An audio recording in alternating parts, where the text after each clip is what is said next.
Capítulo 631. La ambición requiere el apoyo de la fuerza, y fue precisamente porque Sanders entendió esta verdad que pudo pasar de unos orígenes humildes a convertirse en un traficante de armas de renombre internacional. A ojos de la sociedad, no hay buenas personas entre los traficantes de armas. Con una reputación tan empañada, es natural que no se espere un alto estatus social. Especialmente para un traficante de armas tan conocido como Sanders, se ha ganado enemigos en todo el mundo. Esta vez, por ejemplo, ha ofendido a los británicos. Para mantenerse a salvo, muchos traficantes de armas no se atreven a revelar su verdadera identidad. Sanders es un seudónimo típico. Ahora que el poder religioso es débil, si estuviéramos en la Edad Media, el tribunal de herejía ya habría llamado a la puerta por usar incorrectamente la palabra santo en un nombre. Por lo general, para ser considerado santo, se requiere una contribución destacada a la causa religiosa. Solo después de recibir el reconocimiento del Papa se puede añadir el título de santo antes del nombre. Por ejemplo, si alguien contribuye de manera importante a la recuperación de Jerusalén y recibe del Papa el título de recuperador de la Tierra Santa, puede anteponer a su nombre la palabra santo. Por supuesto, la mayoría de la gente no agregaría simplemente santo antes de su propio nombre. Generalmente se agrega antes de un título, para significar honor. Los traficantes de armas como Sanders obviamente no están cualificados. Con sus logros, tal vez podría ser candidato a la guillotina. Esta no es la vida que Sanders desea. Ha elegido este alias con la esperanza de algún día ser santificado. Por el momento, eso sigue siendo un sueño lejano. Para alcanzar esta gran meta en la vida, primero necesitaría purificar su imagen para poder contribuir a la causa religiosa. Ser comerciante colonial es solo el primer paso. A menos que uno se convierta en noble, los comerciantes coloniales comunes son apenas un poco mejores que los traficantes de armas. Se dedican al comercio legal y pueden enfrentarse al sol. El éxito está lleno de suerte, pero el éxito continuo está ausente. Con la mirada puesta en tierras etíopes, Sanders había hecho muchos preparativos. Los documentos que sostenía eran mapas de la zona fronteriza entre Etiopía y Austroáfrica. Estos mapas indicaban con precisión las carreteras, ríos, bosques, recursos minerales, tribus indígenas y otra información, quizás incluso más detallada que la que conocía el gobierno etíope. Para este mapa, había empleado 3 años, decenas de miles de escudos divinos e incluso había emprendido una expedición de reconocimiento para completar el mapeo. Sanders, Merdo, ¿cómo va el trabajo de relaciones públicas? Ya casi está. Hemos comprado al ministro más cercano del emperador etíope. Ha prometido encontrar una oportunidad adecuada para plantearle el asunto del arrendamiento de tierras al emperador. En este momento, las finanzas del gobierno etíope están agotadas. Como se trata simplemente de un arrendamiento comercial de tierras común y corriente sin soberanía, no debería haber muchos problemas, respondió Merdo. No involucrar la soberanía no era una necesidad. Cuando el gobierno etíope colapse, quien ocupe la tierra podrá convertirse en su propietario legal. No importa si otros no lo reconocen. Lo que importa es que el gobierno de Viena reconozca sus derechos coloniales. Eso solo basta. Mientras el gobierno de Viena lo reconozca, los británicos no se atreverán a apoderarse abiertamente del territorio. En cuanto a si emplearán tácticas desleales detrás de escena, eso depende de la capacidad de cada uno para manejar la situación. Si Sanders no gana mucho, los británicos, ocupados gestionando sus territorios recientemente ocupados, probablemente nos molestarán con él durante bastante tiempo.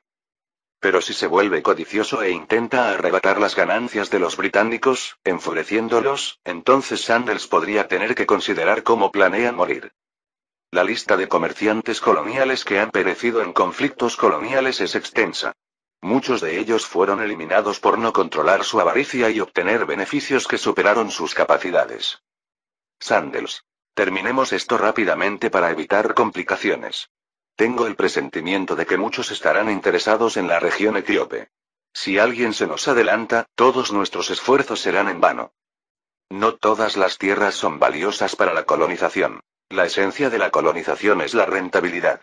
Si se elige el lugar equivocado que no genera ganancias, la única opción es venderlo a bajo precio al gobierno colonial. Desde la creación de Austroáfrica, se han fundado decenas de miles de compañías coloniales. La gran mayoría se quedó en el olvido, y solo unas 1000 han sobrevivido.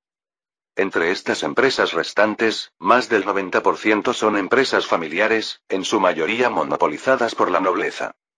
Sin mencionar a los plebeyos. Incluso los capitalistas ricos están en desventaja en esta competencia. No hay otra opción. La colonización requiere apoyo militar, donde la nobleza tiene una ventaja absoluta. Los capitalistas no sirven para comandar batallas. Además, los capitalistas exitosos se convirtieron en nobles durante el movimiento de colonización. Con el cambio de estatus, su postura también cambió. La clase capitalista tiene orígenes diversos. Una parte considerable de ella es nobleza sin derecho a herencia o, de hecho, nobleza por derecho propio.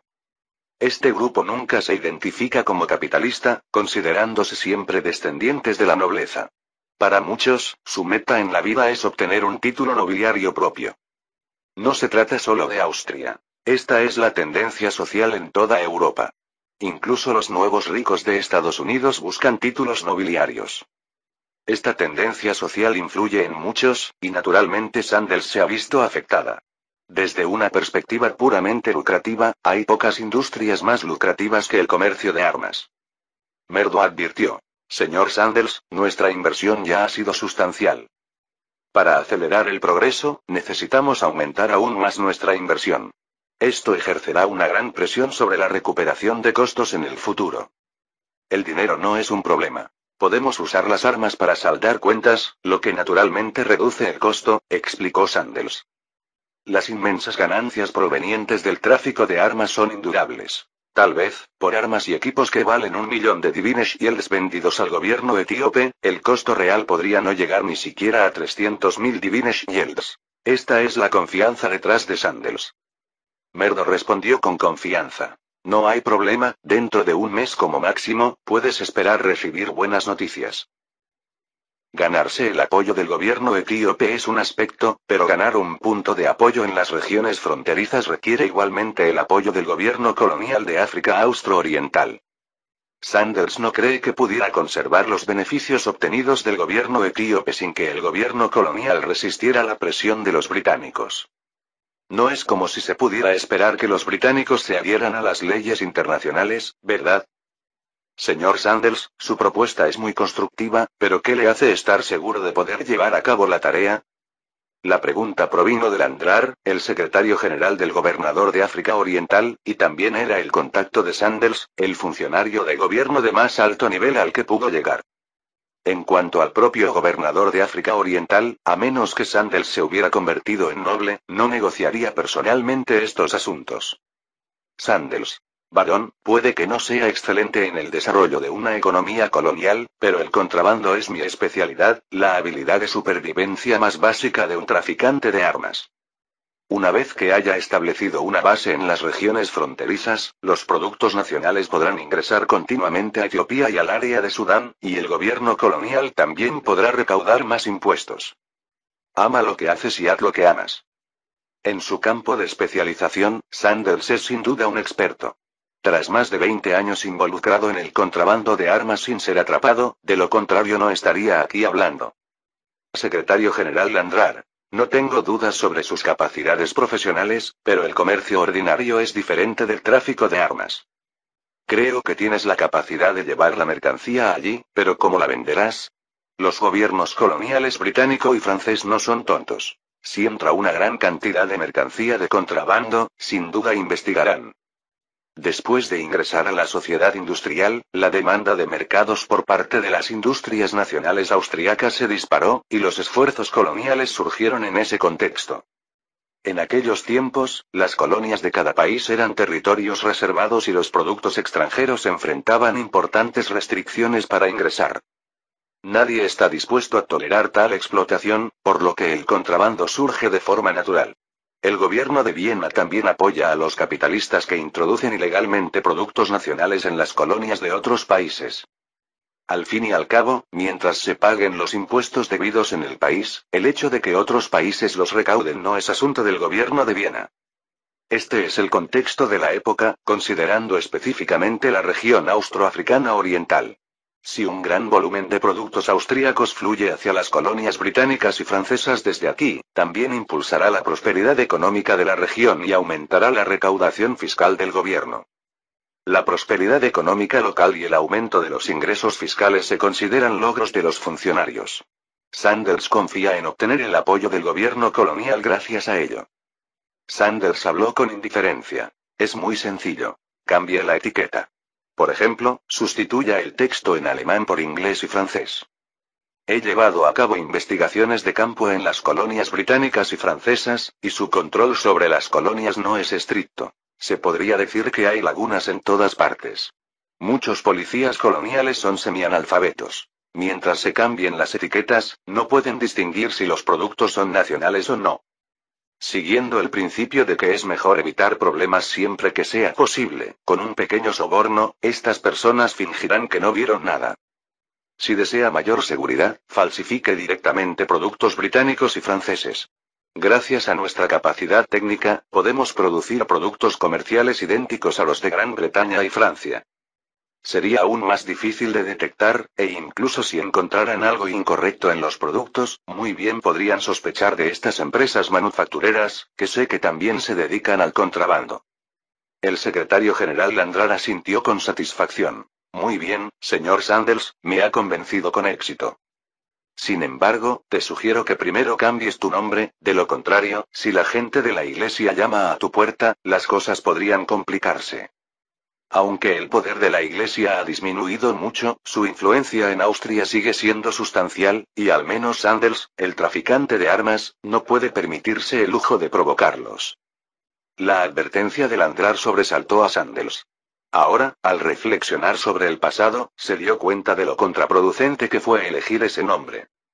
La iglesia no ha llamado a su puerta, probablemente porque piensa que es un pequeño traficante de armas que no merece su atención, demasiado insignificante como para rebajar su estatus por encima de él. Sin embargo, si blanqueara su nombre, la situación sería diferente. Cuanto más alto fuera el perfil, más probable sería que ese nombre le acarreara un desastre. Sanders tomó una decisión rápida. Está bien, varón. A menos que sea absolutamente necesario, no querría usar este nombre. Dentro de poco, ya no habrá un traficante de armas llamado Sanders en este mundo, solo un comerciante colonial llamado Ders. Como pretendía blanquear su imagen, claro que necesitaba un nuevo alias. Aunque solo hay una letra de diferencia entre Ders y Sanders, en Austria hay decenas de miles de personas apellidadas Ders, pero solo un Sanders. Ders no creía que, al cambiarse el nombre, nadie lo reconocería. Para los verdaderos influyentes, desenterrar esa información es demasiado fácil, a menos que se escapara de vivir en una ermita en lo profundo de las montañas y los bosques. No había dónde esconderse. Capítulo 632. La primera visita de Federico a los países europeos lo llenó de una extraordinaria emoción. Sin embargo, este buen humor no duró muchos días antes de que empezara a cansarse. Cada día era un banquete tras otro. ¿Se habría imaginado discutiendo asuntos del destino nacional con los monarcas de cada país? Lo siento, pero no fue así. Los funcionarios acompañantes del Ministerio de Asuntos Exteriores ya se habían encargado de todo, y como príncipe heredero, solo necesitaba aumentar la asistencia. Aunque Franz quisiera aprovechar esta oportunidad para educar a su hijo, no se atrevería a jugar con asuntos de Estado. Si algo salía mal, la pérdida sería considerable. La política no deja lugar a errores descuidados. Un paso en falso podría incluso costarle la herencia a un heredero. Por lo tanto, la misión de Federico en esta visita a las naciones europeas era, además de asegurar un matrimonio con la familia real de Baden, simplemente mezclarse y compartir lazos de parentesco. Casi todos los herederos al trono europeo realizaban un viaje por el continente europeo al llegar a la edad adulta. Oficialmente, era para ver mundo y ampliar sus horizontes, pero en realidad, era para dar a conocer su presencia y evaluar informalmente el desarrollo de otras naciones. Franz fue una de las pocas excepciones. La Gran Revolución lo había elevado prematuramente al trono, robándole la oportunidad de interactuar con sus contemporáneos. Lo que parecía una simple gira en realidad estuvo cargado de intensas implicaciones políticas. Inicialmente, este tipo de intercambio tenía como objetivo fomentar las relaciones personales entre los futuros monarcas para mitigar los conflictos entre naciones. Para entonces, se había demostrado que era demasiado idealista. Los sentimientos personales de un monarca eran insignificantes ante los intereses nacionales. Por supuesto, esto no carecía de ventajas. En situaciones sin intereses contrapuestos, las amistades entre monarcas podían a veces transformarse en relaciones amistosas entre países, reduciendo en cierta medida las posibles disputas y conflictos. El aspecto más crucial era que añadía una capa de seguridad. Si uno tenía muchos amigos, podía contar con ayuda en momentos difíciles. Por ejemplo, en caso de derrota en la guerra o de un golpe político, se podría utilizar la presión internacional para mantener el trono y, como mínimo, proporcionar un lugar de refugio durante el exilio en el extranjero. Antes del declive de las monarquías, estas estrategias eran eficaces. De no haber sido por la falta de una oportunidad adecuada, Francisco habría estado listo para lanzar un movimiento de preservación de la monarquía en toda Europa. La situación de Friedrich era bastante trágica. Con una agenda completa todos los días, estaba abrumado por compromisos sociales, lo que no le dejaba tiempo para el ocio o para hacer turismo. Esta era la desventaja de tener muchos parientes. Al llegar a algún lugar, uno no podía simplemente evitar ver gente, y los anfitriones estaban obligados a realizar banquetes de bienvenida. El prestigio era algo que debía darse mutuamente, y como parte de la élite social europea, la adulación recíproca en los negocios era inevitable. Para ganarse una buena reputación, Friedrich necesitaba visitar las casas de estas figuras importantes y reunirse con líderes de la sociedad local, quienes luego ayudarían a construir su imagen. Debido a sus relaciones familiares, Friedrich tuvo que ofrecer prestigio incluso a personas de un estatus ligeramente inferior, lo que aumentó significativamente su carga de trabajo. Simplemente no podía descuidar estas tareas, pues eran tareas encomendadas por Franz. Tener una red de contactos es algo que preferirías tener y no necesitar, que necesitar y no tener. La Primera Guerra Mundial, en la cronología original, fue un ejemplo clásico. Los monarcas derrotados de las potencias aliadas podían exiliarse en el extranjero. Los zaristas, sin embargo, no tenían dónde huir. No era que Nicolás II no quisiera presentarse. El gobierno provisional planeó enviarlo al Reino Unido para solicitar asilo político, pero Jorge V se negó a recibirlo. No solo los británicos lo rechazaron, sino que otras naciones europeas tampoco le dieron la bienvenida a Nicolás II. Al parecer, Guillermo II expresó su disposición a recibirlo, aunque probablemente se debía más a que disfrutaba del espectáculo. Franz no creía que la familia Habsburgo terminaría tan mal. Con los recursos de que disponía, siempre que los futuros monarcas no cometieran locuras, la familia podría mantenerse estable durante siglos. El objetivo principal de que Friedrich se llevara bien con todos era crear una buena reputación para su hijo, lo que requería apoyo colectivo. Mirando la invitación que tenía en la mano, Friedrich preguntó con tristeza: «Cole, ¿cuántas invitaciones al banquete hay más?» Cole respondió solemnemente: «Su Alteza, no puedo darle una cifra exacta. Las estimaciones preliminares sugieren que antes de que termine su itinerario, tendrá que asistir al menos a 100 banquetes más. Esto es después de rechazar la mayoría de las invitaciones. En realidad, podría haber incluso más. Aquellos con relaciones más cercanas podrían potencialmente organizar varios festines más».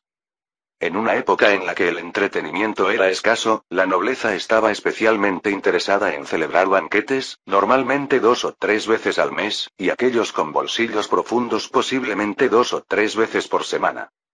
Incluso sin motivo para celebrar un festín, lo organizaban. Por ejemplo, el nacimiento de la mascota de la familia requería un festín festivo. La floración de los árboles frutales en el huerto exigía una celebración. Los motivos de los banquetes eran diversos y, a veces, bastante imaginativos.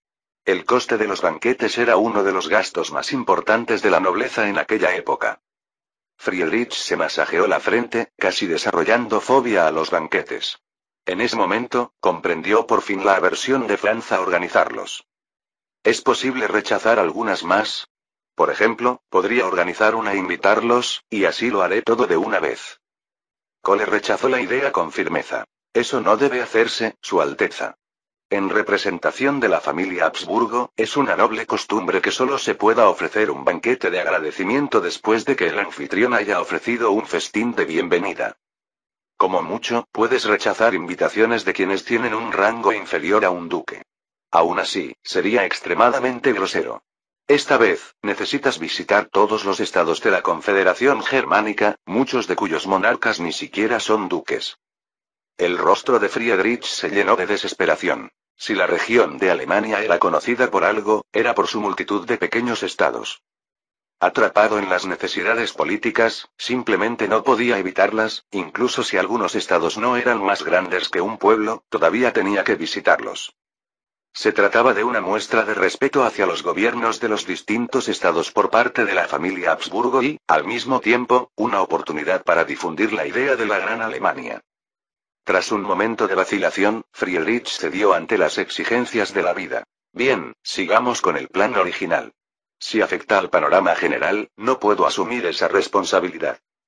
A Friedrich no le faltaba perspicacia política. Conocía perfectamente las intenciones de Franz con este acuerdo. Seguir el plan sin desviarse le granjearía numerosos elogios. Si arruinaba algo tan simple, era probable que Franz tuviera que reconsiderar su heredero. No había margen para la improvisación. El próximo emperador austríaco debía ser alguien capaz de continuar las políticas de Francisco, alguien cauteloso y estable. Lo más indeseable era la codicia desmedida y el ansia de gloria.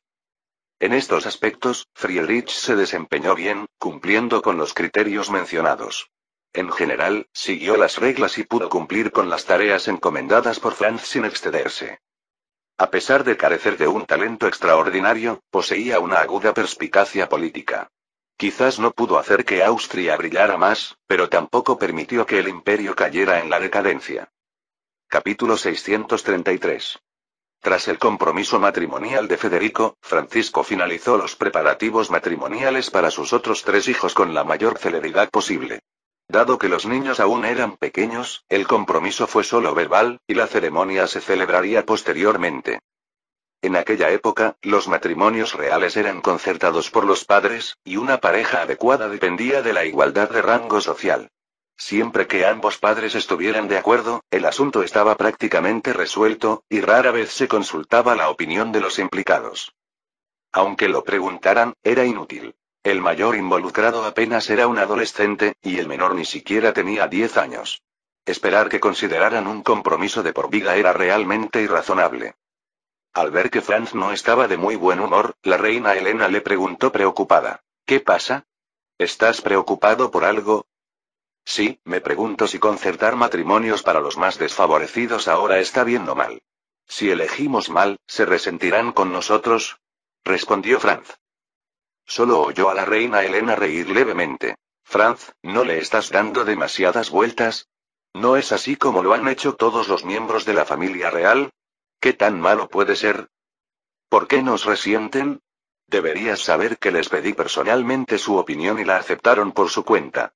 ¿Tienen derecho a retractarse ahora? Al mirar a la imperiosa emperatriz, Franz no pudo evitar preguntarse si estaba viendo cosas, ya que nunca antes había notado el lado dominante de Helena. En cuanto a pedir la opinión de los hijos, Franz simplemente lo ignoró. ¿Fue difícil persuadir a adolescentes y niños? Franz desvió la conversación sin pudor. Muy bien, estas son las esposas que ellos mismos eligieron, por lo que deben ser responsables de sus propias decisiones. De hecho, habían elegido a sus esposas ellos mismos. Durante este periodo, las familias reales de Inglaterra, Bélgica y Montenegro tenían más de una princesa, y la formación de alianzas matrimoniales se basaba en la relación entre 2 familias, no necesariamente en una princesa específica. La familia real británica tenía 4 princesas. Además de las 3 hijas de Eduardo, el príncipe Alfredo también tenía una hija que parecía estar todavía amamantando. Sin olvidar la familia real montenegrina, donde Nicolás I era el suegro de Europa, con nada menos que 6 hijas. Una de ellas había fallecido prematuramente, dejando 5. La mayor tenía 13 años y la menor acababa de dejar de amamantar. La familia real belga tenía menos princesas. Leopoldo II solo tuvo una hija, pero su hermano y primo tuvo 2 más. Considerando la situación a la que se enfrentaban, el abanico de opciones parecía bastante amplio. En realidad, era todo lo contrario. El hijo menor de Franz ya era adolescente, así que ¿cómo podía elegir a un bebé lactante? Una vez descartados los de edad no apta, no les quedó otra opción. Para evitar que se rieran de ellos, los 3 pequeños siguieron de inmediato la sugerencia de la reina Helena. Estos eran asuntos triviales, ya que los miembros de la familia real nunca tuvieron realmente la posibilidad de elegir en el matrimonio. Una pregunta simbólica sobre sus preferencias ya demostraba un gran respeto por los deseos personales. Una vez resueltos los asuntos de la vida de sus hijos, Franz se preparó para revelar la verdad sobre la enfermedad real al mundo entero. Fue duro para Franz asestar un golpe así justo después de formar alianzas matrimoniales, pero para proteger a las familias reales de Europa de los estragos de la hemofilia, decidió firmemente sacrificar su propia integridad. París, después de la transformación de Napoleón III, se había vuelto aún más próspero. Tras la sucesión de Napoleón IV, el gobierno francés, ocupado en luchas de poder, no les dejó ni la energía ni el deseo de innovar, por lo que continuaron las políticas económicas de Napoleón III. Si bien la economía francesa se inclinaba cada vez más hacia el sector financiero, en general, se mantuvo saludable. Incluso después de experimentar una crisis económica, París seguía tan próspera como siempre. En esta vibrante metrópolis internacional, conocida por su pensamiento activo, los periódicos se habían convertido en parte de la vida de la gente. Incluso los parisinos con una capacidad económica modesta habían desarrollado la buena costumbre de suscribirse a los periódicos. Mark Penn era uno de ellos. Tras un desayuno sencillo, solía ir a la tienda de periódicos a recoger su periódico suscrito. Tan pronto como agarró el periódico, su rostro cambió al ver el titular. El titular era impactante. El culpable de la enfermedad real. La maldición de Victoria. El contenido interior era aún más asombroso. Sin ningún comentario adicional, el artículo simplemente resumió todos los casos de la enfermedad real, identificó un patrón y concluyó que todos los pacientes eran descendientes de la reina Victoria.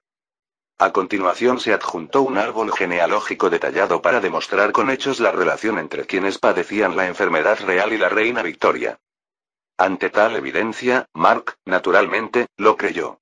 Luego se regocijó con la desgracia, sin dudar de que, una vez difundida la noticia, la familia real británica enfrentaría grandes problemas.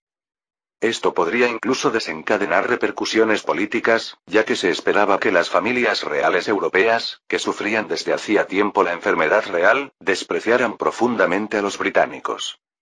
Sin la guerra franco-prusiana, el principal enemigo de Francia seguía siendo Gran Bretaña. En cuanto a Austria, seguía siendo un subordinado insignificante y derrotado, según la prensa francesa. El glorioso legado de la era napoleónica desbordó el orgullo del pueblo francés. La venta de periódicos les impedía permitirse el lujo de enemistarse con sus lectores. Ver a un enemigo en apuros era, naturalmente, una alegría. De camino al trabajo, Mark ya había decidido compartir esta grata noticia con sus compañeros. Mark Penn no fue el único que tomó la misma decisión. Innumerables parisinos eligieron el mismo camino. El culpable de la enfermedad real. La maldición de Victoria se extendió por París en poco tiempo y empezó a difundirse por todo el mundo. Tras llegar a un acuerdo con el gobierno francés para cortar la línea comercial franco-egipcia, la enviada británica Thatcher salió del Ministerio de Asuntos Exteriores francés llena de triunfo. Fue entonces cuando oyó a la gente hablar de la enfermedad real y de la maldición de Victoria, lo que apagó instantáneamente todo su buen humor. El enviado británico Thatcher le preguntó a su asistente: ¿Qué ocurre, Wilhelm? ¿Qué están haciendo los franceses ahora? Excelencia, se ha producido un grave incidente.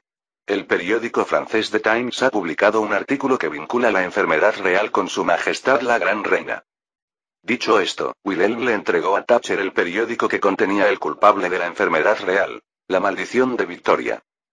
Tras echar un vistazo rápido al contenido, el enviado Thatcher arrugó el periódico y maldijo: «Maldita sea, estos malditos franceses se atreven a inventar cualquier cosa». Varias miradas asesinas se dirigieron hacia él, y sintiendo que algo andaba mal, el enviado Thatcher decidió decididamente no iniciar una pelea en esta situación. Se tragó el resto de sus palabras y ordenó: «Regresen a la embajada». En el fondo, el enviado Thatcher había llegado a creer que el contenido del periódico era cierto. Ese cuadro genealógico era simplemente demasiado persuasivo. Familiarizado con las relaciones internacionales, Thatcher pudo, con sus conocimientos profesionales, confirmar que las relaciones enumeradas eran efectivamente exactas. Esto significaba que el origen de la enfermedad real residía realmente en la reina Victoria. Para los británicos, esto fue sin duda un golpe devastador.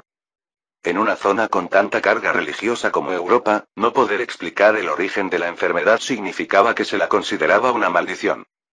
El problema sería mucho mayor. El prestigio de una familia real maldita se vería inevitablemente afectado y el gobierno de Londres podría incluso enfrentarse a una ronda de luchas de poder. Más allá de los problemas internos, el mayor problema residía en la presión externa.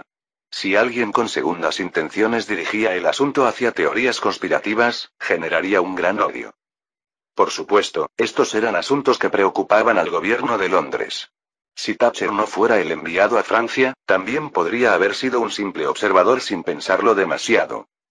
Desgraciadamente, como enviado en Francia, y con el escándalo originado en Francia, no podía eludir su responsabilidad, a pesar de sus excusas y justificaciones. Si no pudiera resolver adecuadamente esta cuestión, su carrera política estaría en juego. Al regresar a la embajada, el enviado Thatcher informó inmediatamente de la situación a su país y, por supuesto, no olvidó enviar primero un telegrama a la reina. Como la familia real estaba involucrada, Thatcher aún poseía ese poco de astucia política. La reina Victoria, que durante mucho tiempo había mantenido al margen los asuntos gubernamentales, tenía pocas fricciones con el gobierno y gozaba de un prestigio considerable. Incluso en medio de este escándalo, probablemente superaría la tormenta. Hablando claramente, la enfermedad real solo había dañado a la familia real europea sin afectar la vida de la gente común. No quebrantaría los cimientos del reinado de la reina Victoria. Izar la bandera de una maldición como mucho causaría cierta vergüenza a la reina. Era improbable que el pueblo británico hiciera caso a unos cuantos gritos de los franceses y derrocara a la reina. Sin mencionar la agitación que se estaba gestando en la mente de la reina Victoria, el gobierno de Londres ya estaba frenético, con el primer ministro Benjamin dando vuelta a su escritorio con ira. El ministro de Asuntos Exteriores, Edward, habló con rectitud. Todo esto es una conspiración del enemigo. No podemos caer en la confusión. La enfermedad real es mera coincidencia, y no podemos aceptar en absoluto semejante calumnia. Negación. Esa era la única solución que se le ocurría a Eduardo. De lo contrario, los problemas para el gobierno de Londres se agravarían, y si la agitación política volvía a estallar, podrían verse obligados a dimitir prematuramente. La monarquía aún no había declinado, y era común en Europa que el gabinete asumiera la culpa y la responsabilidad en nombre del monarca. Habiendo recuperado la cordura, el primer ministro Benjamin declaró con firmeza. Exactamente, todo esto es una calumnia del enemigo. Debemos contraatacar. El gobierno organizará de inmediato a expertos médicos para explicar al público. El Ministerio de Asuntos Exteriores emitirá una enérgica protesta al gobierno francés, exigiendo que prohíba esas declaraciones irresponsables, para que no afecten la relación entre ambos países. Ya no importaba si era cierto o falso. Lo que necesitaba el gobierno de Londres era que fuera falso. No necesitaban que todos lo creyeran, siempre y cuando la mayoría de la población lo hiciera. El primer ministro Benjamin tendría que ignorar otros asuntos por el momento. Capítulo 634. En el Palacio de Viena, al observar el contenido dispuesto en el periódico, Franz supo que la abuela europea ya no existiría, o mejor dicho, ya no sería la reina Victoria. Se estima que, durante un largo período en el futuro, la familia real británica estará demasiado preocupada por sus propios problemas. Puede que no estalle una crisis política, pero los matrimonios políticos serán difíciles. Para que el mensaje publicado en los periódicos franceses pareciera un descubrimiento accidental, Franz naturalmente no podía explicar la vía de transmisión de la enfermedad real. La enfermedad real no ha estado presente por mucho tiempo, y basándose en los casos actuales que han surgido, solo se puede probar que todos los pacientes comparten el linaje de la reina Victoria. Muchas familias reales europeas tienen dificultades para tener herederos, así que, por seguridad, todos se alejaron de los descendientes de Victoria. Incluso casarse con alguien de una posición social inferior es mejor que la extinción de un linaje.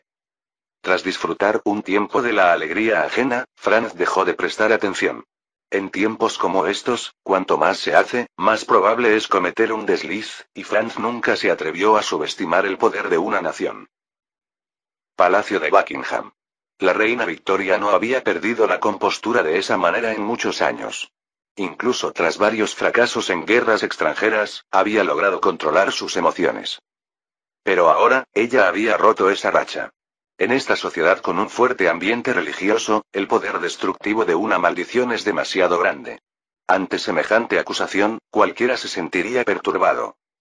Los periódicos tradicionales todavía sabían que debían ejercer moderación y, con los esfuerzos de relaciones públicas del gobierno de Londres, muchos periódicos incluso publicaron noticias de que los expertos médicos desacreditaron los rumores. Los tabloides callejeros eran diferentes, hacían cualquier cosa para llamar la atención. Desde un punto de vista médico, ¿cómo podría compararse con el atractivo de una maldición? Muchos periódicos vincularon directamente a la reina Victoria con las brujas, inventando una serie de noticias. Las explicaciones eran inútiles. Al público le encantaba leer sobre brujería, especialmente cuando involucraba a la reina. Los periódicos británicos tal vez no se atrevieron a ir demasiado lejos, pero los periódicos del continente europeo no enfrentaron tanta presión. La historia no contada de la reina y la bruja, la maldición de la bruja, el castigo de Dios. Se publicaron varios titulares impactantes en periódicos de todo el continente europeo. Como dice el refrán, la unión hace la fuerza. Con todos publicando, los británicos se quedaron sin un blanco para la represalia. En el ámbito intelectual, Francia siempre había estado a la vanguardia en Europa. Además, debido a la rivalidad entre Inglaterra y Francia, desprestigiar a los británicos siempre había sido una tarea a largo plazo para los medios franceses. ¿Verdadero o falso? La opinión pública atribuyó directamente la enfermedad real a una maldición. Acusaron a los británicos de cometer demasiadas fechorías, y la familia real sufrió la maldición en consecuencia. Incluyendo los medios de comunicación austríacos, ninguno permaneció inactivo. Como la mayoría de los espectadores ociosos, participaron en la discusión.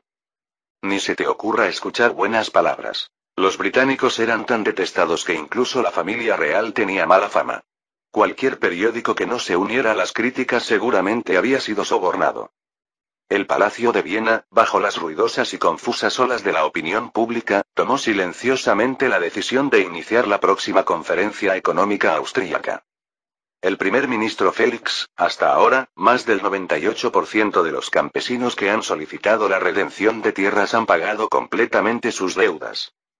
El mercado interno ha estado en constante expansión en los últimos años, en gran medida debido a la expansión del mercado rural, estimulando así la producción industrial.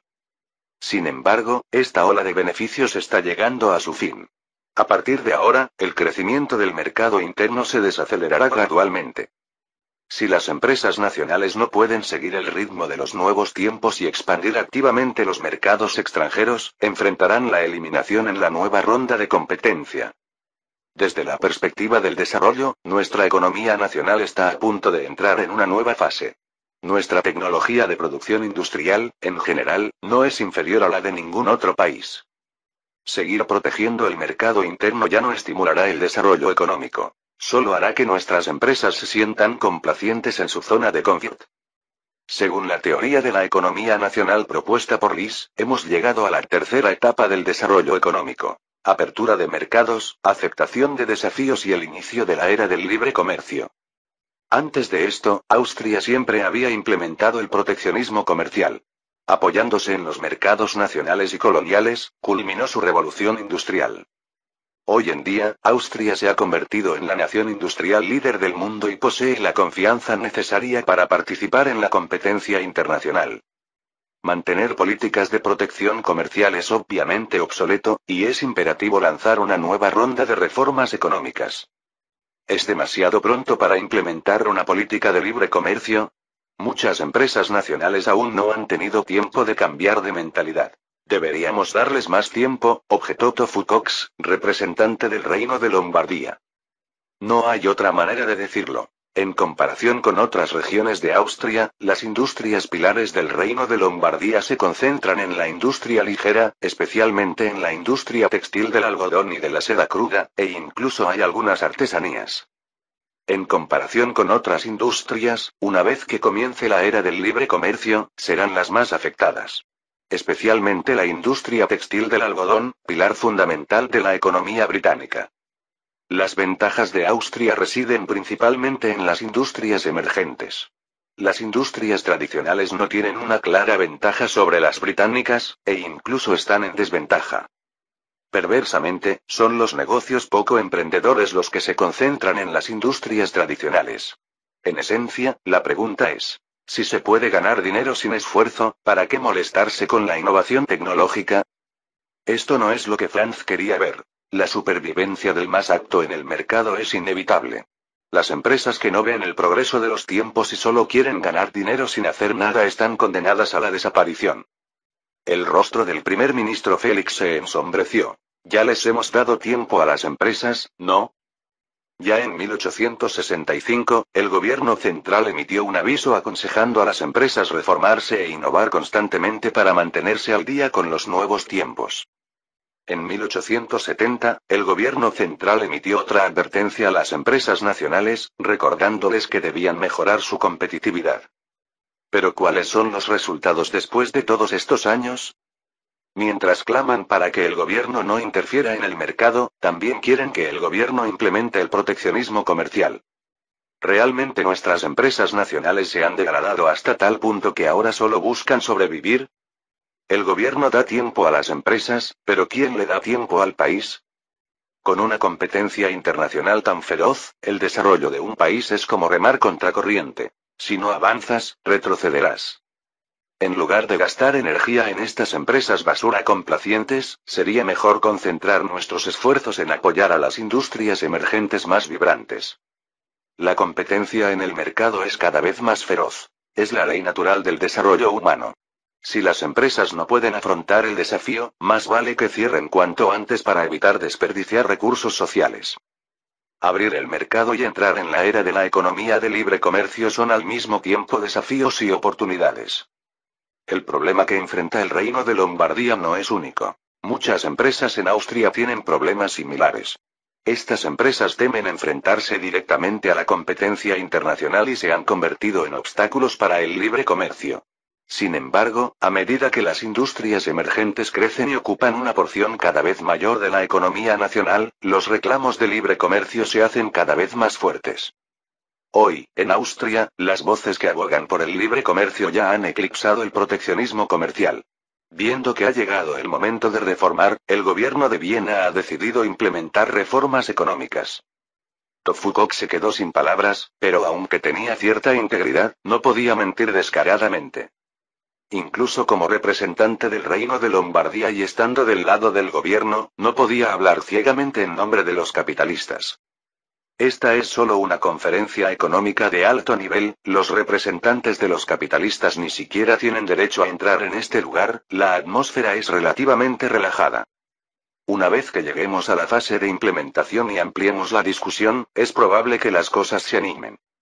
Franz estaba seguro de que, desde el comienzo de la conferencia económica ampliada, los partidarios y los detractores del libre comercio se enfrentarían entre sí. Las cosas podrían incluso tornarse violentas. No es nada, en las conferencias organizadas por el gobierno, los capitalistas podrían contenerse un poco. Las verdaderas confrontaciones encarnizadas ocurren en los debates públicos. Sabiéndolo, Franz no intervendría. Dividir a la burguesía siempre ha sido su política nacional establecida. Mientras la burguesía no esté unida, el poder real está afianzado. Hasta ahora, el progreso ha sido muy fluido.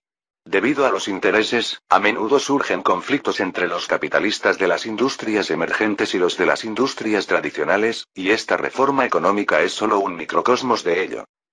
Capítulo 635. Con el estallido de la Segunda Revolución Industrial, la producción industrial total de los países creció exponencialmente y la demanda de mercados y materias primas industriales aumentó día a día. El gobierno de Viena estaba ansioso por promover el libre comercio, no solo para el desarrollo económico interno sino también para fines estratégicos no revelados. Una vez iniciada la era del libre comercio, Austria, que tenía una ventaja en las industrias emergentes, estaba destinada a amplificar esa ventaja y establecer barreras más altas para los recién llegados. Si el progreso se desarrolla sin contratiempos, en un futuro próximo se produciría el siguiente escenario. El Reino Unido dominaría las industrias tradicionales de textiles y construcción naval, mientras que Austria tomaría la delantera en las industrias emergentes de electricidad, comunicaciones y motores de combustión interna. Casi podría decirse que es una réplica del ascenso económico del Segundo Imperio Alemán, salvo que Austria tenía una base algo más sólida, era el principal exportador agrícola de Europa y contaba con el apoyo de vastas colonias. Los dos países anglo-austríacos se repartieron el grueso industrial del mundo. ¿Qué pasa con el resto de los países? En particular, Francia, que se encontraba después de los dos países, no tenía ninguna ventaja, ya fuera compitiendo con los británicos en las industrias tradicionales o con Austria en las emergentes. No era que no pudieran mantenerse al día tecnológicamente, sino que el suministro de materias primas industriales era insostenible. A diferencia de épocas posteriores, el transporte no estaba tan desarrollado en esta época. Una vez que las distancias se volvían demasiado grandes, los costos subían. Derrotar militarmente a Francia representaba un riesgo demasiado grande, ya que se había convertido en una nación con una población de casi 60 millones de habitantes. Aunque los italianos no aportaran nada militarmente, aún podían ofrecer apoyo logístico. Cuando las agachadizas y las almejas se pelean, es el pescador el que se beneficia. A menos que la guerra pudiera terminar rápidamente y el oponente fuera completamente aplastado, el vencedor sería el pescador. Una mirada al mapa y un mínimo de conocimiento militar dejaron claro que Francia y Austria no podían determinar un ganador en el corto plazo, un resultado dictado por sus ubicaciones geográficas. En comparación, derrotar económicamente a Francia era mucho menos riesgoso y tenía mayores probabilidades de éxito. En la economía, Inglaterra, Francia y Austria eran competidores. Aunque al gobierno de Londres le gustaba jugar con el equilibrio europeo, este solo podía ser un equilibrio militar, no económico. Las economías de Francia y Austria estaban desequilibradas desde hacía mucho tiempo y los británicos no tenían intención de ayudar a Francia, lo que significaría ayudar al enemigo. Olvídense de la estrategia. Los capitalistas no tienen una integridad tan alta. Ganar dinero siempre es la primera prioridad. ¿Por qué rechazar la oportunidad de eliminar a un competidor y obtener más ganancias? La amenaza de Austria podía ser grande, pero eso era un problema para el futuro. Los capitalistas no renunciarían a ganar dinero debido a un peligro potencial. El ejemplo más típico fue el ascenso de la Unión Soviética en la cronología original. En términos de amenaza, era mucho más aterrador que la Austria actual. Sin embargo, para obtener ganancias, los capitalistas seguían cooperando con los soviéticos. En la era del libre comercio, la economía estaba determinada por el mercado, y la interferencia del gobierno era relativamente limitada. Por ejemplo, el gobierno de Londres de aquella época apenas interfería en el mercado. Sin duda, una vez que Austria se uniera al sistema de libre comercio, aquellos con intereses creados también presionarían para que ambos gobiernos se unieran e incorporaran a todos los países restantes al sistema de libre comercio. Sin duda, la mayoría de los países europeos carecieron de la determinación para rechazarlo. Una vez que todos se unieran al sistema de libre comercio, Francia estaría en apuros.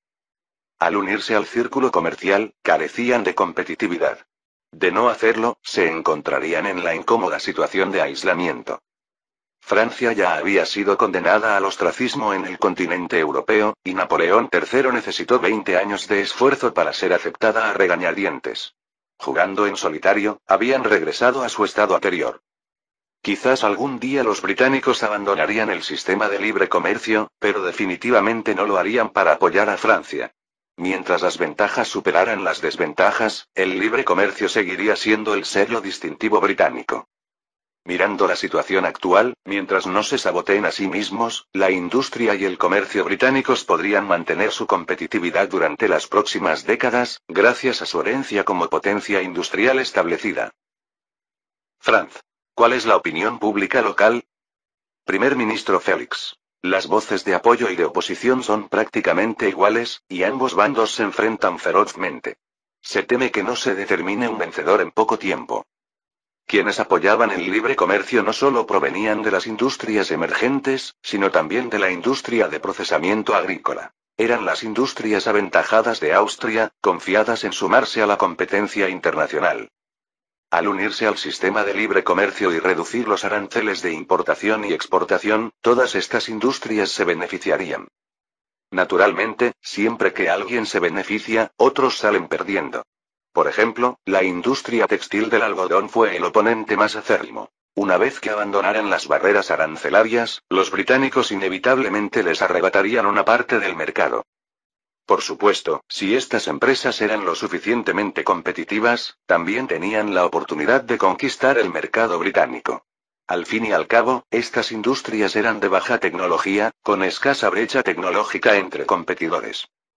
De no ser por los mayores costos laborales en las colonias austroafricanas, es probable que la industria textil algodonera nacional se hubiera reubicado.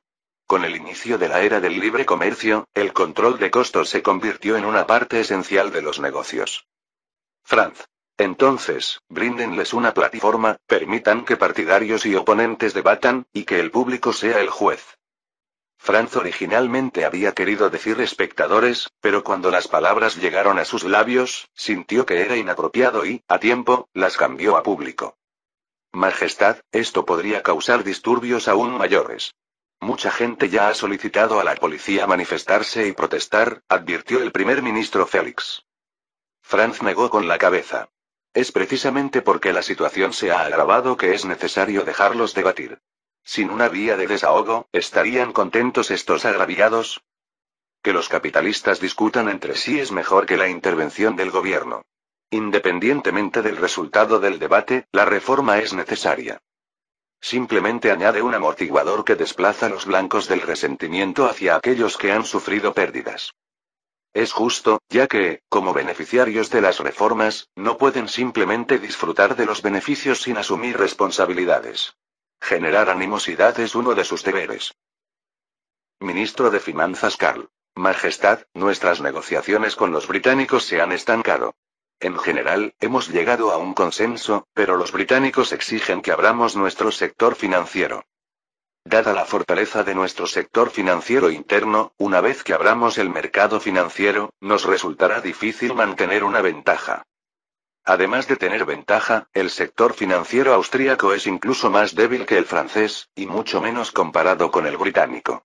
Si se levantaran las restricciones, estaríamos destinados a ser aplastados. Tras dudar un momento, Franz dijo: es imposible relajar las restricciones financieras. El capital nacional ya está restringido. ¿Cómo podría no estarlo el capital extranjero? Continúen las negociaciones con los británicos. Podemos permitir la entrada de capital británico al mercado de valores, pero deben cumplir las leyes pertinentes.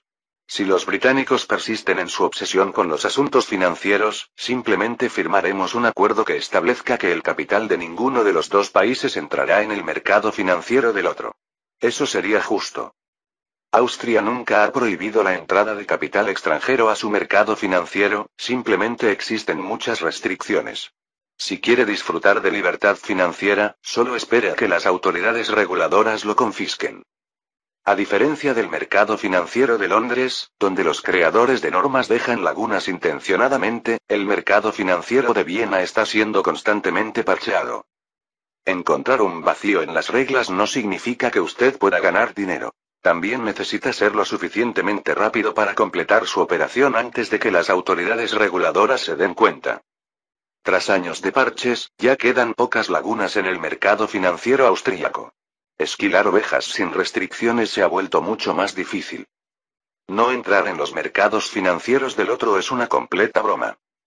Para Austria, no importa.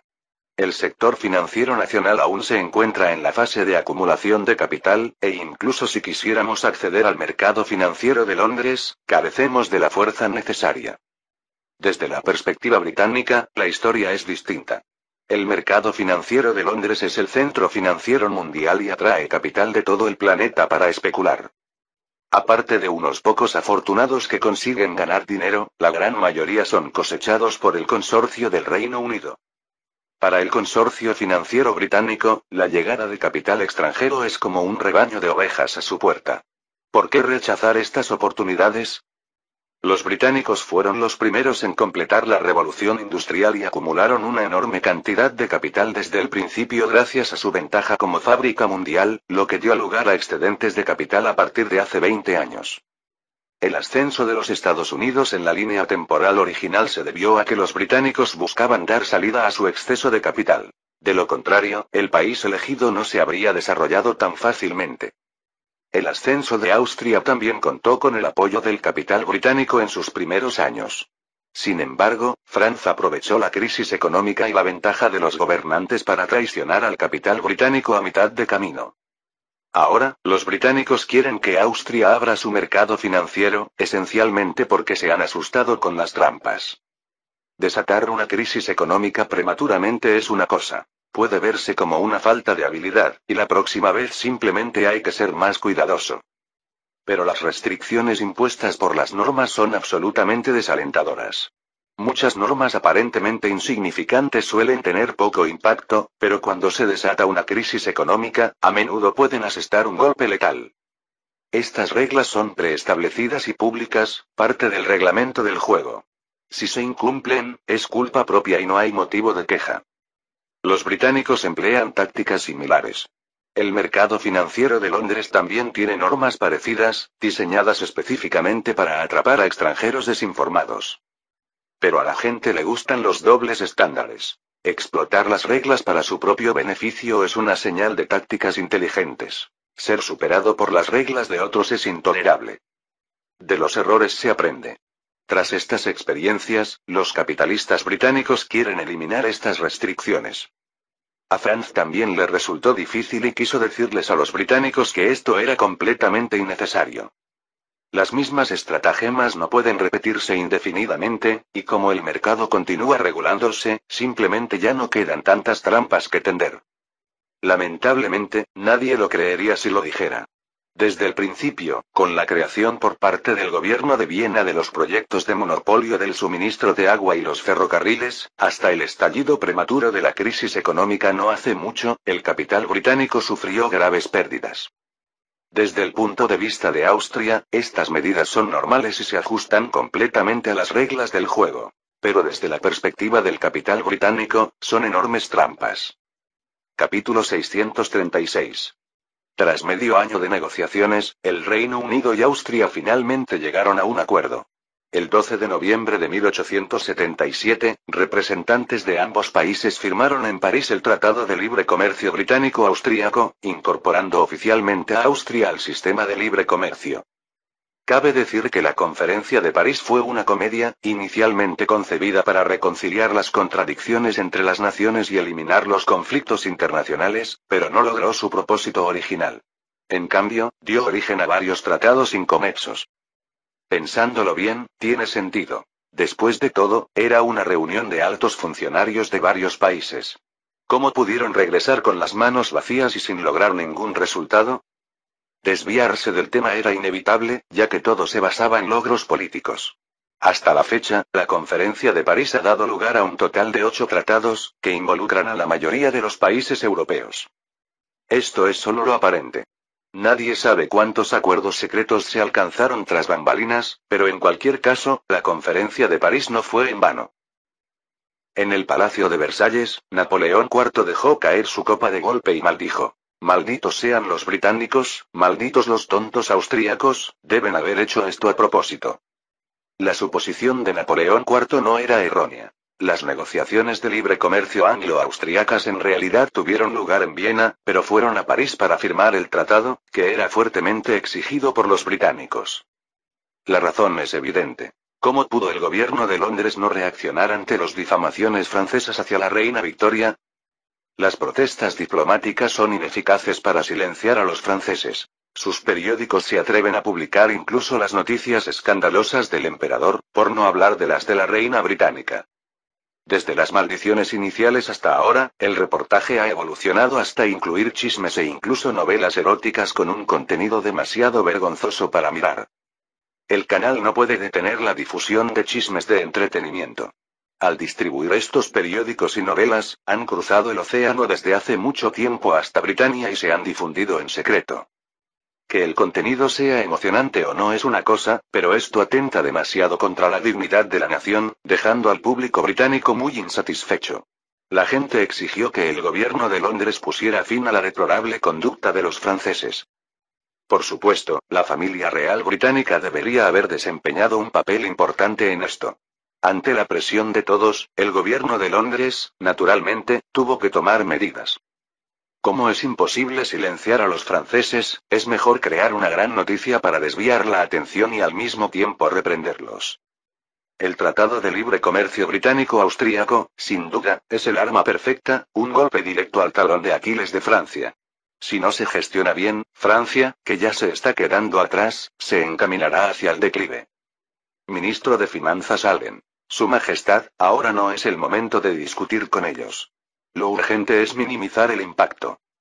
El Reino Unido y Austria han llegado a un acuerdo, y no pasará mucho tiempo antes de que ambos países tomen medidas para persuadir a más países a unirse al sistema de libre comercio.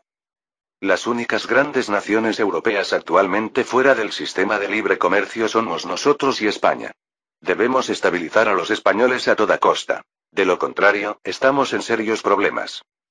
Hay que reconocer que las tácticas diplomáticas británicas son formidables. En las últimas décadas, han logrado incorporar sucesivamente a los Países Bajos, Bélgica, Portugal, Prusia, Rusia y la Federación Nórdica, entre otros.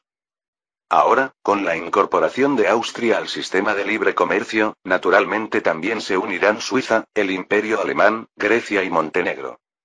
Francia queda aislada de nuevo, quedando solo España, a la que hay que asegurar firmemente a toda costa. Afortunadamente, la familia real española fue establecida por Napoleón III, un ferviente profrancés. Ministro de Asuntos Exteriores Montero. No es tan sencillo. Puede que los españoles no estén con nosotros esta vez. El Reino Unido y Austria disponen de demasiadas monedas de cambio y pueden ofrecer un precio mucho más alto que el nuestro. Nuestra principal ventaja es el gobierno español profrancés. Sin embargo, es difícil predecir la eficacia de esta ventaja frente a los intereses. La situación actual es muy clara, y nos toca tomar una decisión. El modelo de semilibre comercio que teníamos hasta ahora era viable, pero ahora se ha convertido en la peor opción.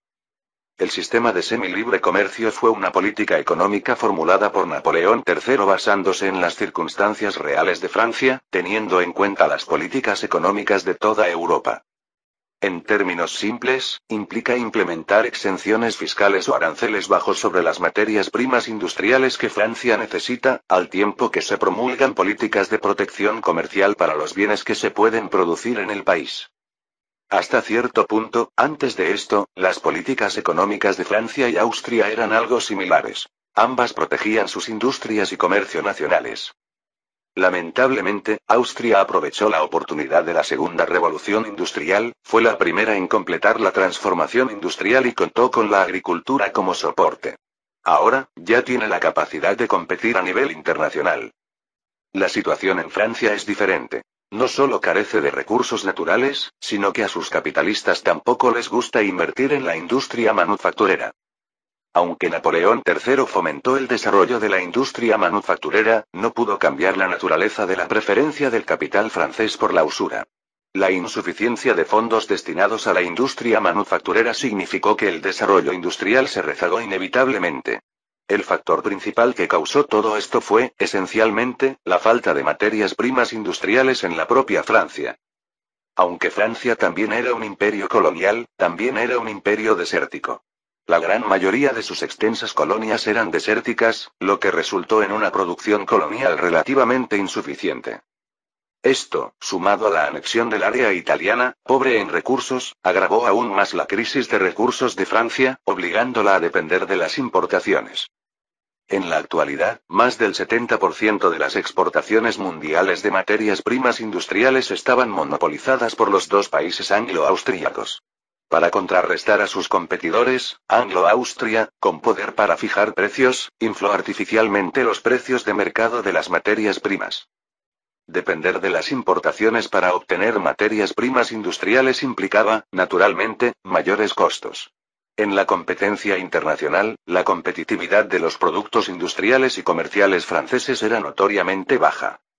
Ministro de Finanzas Allen, Su Gracia, unirse al sistema de libre comercio parece fácil, pero si realmente lo implementamos, primero tenemos que considerar si nuestra industria y comercio nacionales pueden soportar el impacto. Según datos del Paris Daily, el coste global de los productos industriales y comerciales fabricados en el país es un 2,9% más alto que el de Gran Bretaña y un 2,7% más alto que el de Austria. Pero el hecho de que nuestros costos de producción industrial interna son altos es una realidad, y si eliminamos la protección del mercado y enfrentamos la competencia internacional, estaremos en desventaja. Los altos costos de producción industrial representan un problema irresoluble. A menos que se reduzca el costo de las materias primas, no hay solución. Napoleón IV, si el coste de la producción industrial difiere solo en un par de puntos porcentuales, no parece ser insuperable. Los capitalistas de Gran Bretaña y Austria también necesitan ganar dinero. No les es posible vender a precio de costo, de modo que las empresas nacionales simplemente ganan menos. El gobierno también puede reducir los impuestos para reducir esta brecha. Mientras superemos el impacto inicial, creo que nuestras empresas nacionales podrán mantenerse a flote en la competencia. Como mínimo, podemos contar con la proximidad y las ventajas para proteger nuestro mercado local y evitar que la situación empeore. Tras escuchar las palabras de Napoleón IV, el ministro de Finanzas, Allen, se sobresaltó y se apresuró a disuadirlo. Su Majestad, no es tan simple. Esta brecha es la diferencia general en todas las industrias. Si analizamos una industria específica, la brecha de costos podría posiblemente ampliarse al 20 o 30%, lo que está más allá de lo que los ajustes impositivos pueden compensar. Es broma, datos publicados en periódicos, quién sabe cuánto de ellos están inflados, ya sea mediante análisis de datos o pura especulación, nadie lo sabe.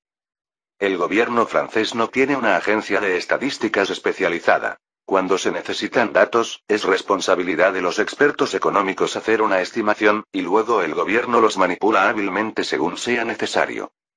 Allen no tiene intención de cambiar esto. Como ministro de Finanzas conoce demasiadas verdades y, desgraciadamente, el público francés no puede aceptar el hecho de que no están a la altura de los dos países anglo-austríacos. Ni hablar de ahora. Incluso después de la guerra franco-prusiana en la línea de tiempo original, el público francés no admitió que era inferior a Alemania. Se decía que la Primera Guerra Mundial fue causada por las tensiones franco-alemanas, pero en realidad, también se debió al orgullo francés. Fue después de la Primera Guerra Mundial, cuando la arrogancia francesa fue aplastada, que condujo a la debacle de la Segunda Guerra Mundial. Es mejor no recopilar estadísticas reales y admitirlas que no recopilarlas en absoluto y simplemente fingir ignorancia colectivamente. El sistema de libre comercio, está bien corearle más en tiempos normales, pero si se toma en serio, podría ser la muerte de un país. Aparte del sector financiero, que goza de ventaja, la mayoría de las industrias francesas se verían afectadas. El surgimiento de un imperio usurario no es casual. Napoleón IV frunció el ceño profundamente. Sin duda, se sentía avergonzado de nuevo. Esta sensación era extremadamente desagradable, lo que lo hacía parecer un emperador ignorante. Entonces, ¿cómo resolvemos el problema actual? Gran Bretaña y Austria colaboran en el sistema de libre comercio, y la mayoría de los países europeos se han unido. Los países restantes tampoco durarán mucho. Pronto, no solo Europa, sino el mundo entero estará cubierto por el sistema de libre comercio. ¿Puede Francia realmente mantenerse autosuficiente? Napoleón IV no era ajeno a todo. Más bien, veía las cosas con total claridad. El sistema de libre comercio ideado por los británicos es una conspiración a plena luz del día, imparable incluso cuando se conoce. Actualmente, la industria francesa no ha experimentado un auge y puede mantenerse al margen temporalmente.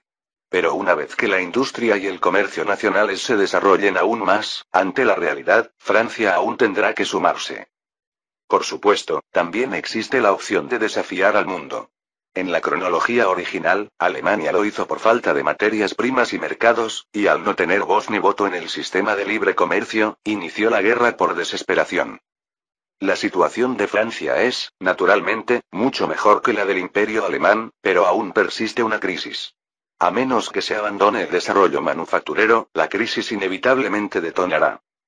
Capítulo 637. Desde la antigüedad, siempre ha sido fácil descubrir problemas, pero difícil resolverlos. Todos son conscientes de los dilemas de desarrollo que enfrenta Francia, pero encontrar una salida a estas dificultades sigue siendo un enigma. Ministro de Finanzas Allen. Majestad, aprenda de los austríacos y desarrolle las colonias. Francia posee más de 10 millones de kilómetros cuadrados de territorios coloniales. Si se explotan, podremos cubrir la mayor parte de nuestras necesidades internas de materias primas industriales. El desarrollo de las colonias no era una propuesta nueva. Ya en la época de Napoleón III, el gobierno francés había formulado un ambicioso plan de desarrollo colonial. Para este fin, el gobierno francés también lanzó un plan de inmigración a gran escala, reubicando sucesivamente a millones de personas desde la península balcánica, el área italiana y el continente para llenar las regiones del norte de África. La afluencia de inmigrantes impulsó hasta cierto punto el desarrollo del África francesa, pero lamentablemente acabó en fracaso. No es que el gobierno francés no hiciera ningún esfuerzo, pero ese esfuerzo fue en vano. Aparte del desarrollo de algunas minas valiosas, otras industrias no prosperaron. Esto era completamente diferente de Austria, cuya Austroáfrica pudo desarrollarse porque había allí un grupo de nobles y plebeyos a quienes les gustaba la agricultura y desarrollaron economías de plantación. A medida que aumentaba el número de colonos, también aumentaban los ingresos del gobierno colonial y la infraestructura mejoraba gradualmente. Tras la mejora del transporte, los recursos minerales circundantes se fueron explotando paulatinamente, creando un círculo virtuoso. El África francesa era diferente. A los franceses no les gustaba la agricultura. Todos estaban interesados únicamente en metales preciosos como las minas de oro y plata, y nadie estaba dispuesto a invertir en industrias de baja rentabilidad como granjas y plantaciones. Si los franceses no estaban dispuestos a invertir, ni a hablar de otros inmigrantes. Incluso si querían establecer sus propias granjas o plantaciones, necesitaban dinero en sus bolsillos. Como el capital privado se niega a entrar y existe una dependencia total de la inversión gubernamental, naturalmente no duraría muchos años. Sin el desarrollo de la economía local, la minería siguió dependiendo de mano de obra indígena más barata. En estas circunstancias, los planes de desarrollo colonial francés fracasaron rápidamente. Ministra de Economía Elsa. Su Excelencia, reiniciar el plan de desarrollo colonial no es tan fácil. El mayor problema es que el público no está dispuesto a invertir en colonias, e incluso cuando lo hace, solo está interesado en los recursos minerales. La inversión en otras áreas es mínima. Confiar únicamente en el poder del gobierno para desarrollar las colonias requeriría un costo demasiado sustancial para soportarlo. Ministro de Finanzas Allen. Podemos aumentar la inversión pública e implementar políticas que incentiven el traslado de la gente a las colonias para su desarrollo.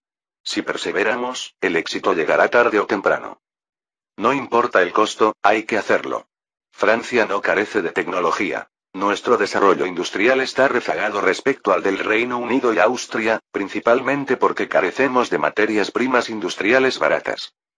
Si no podemos cambiar la difícil situación de estar sujetos a otros para obtener materias primas industriales, nuestra industria nunca podrá desarrollarse. La ministra de Economía, Elsa, meneó la cabeza. Su Gracia, debería decirles esto a los nacionalistas e idealistas de fuera. Probablemente la apoyarán.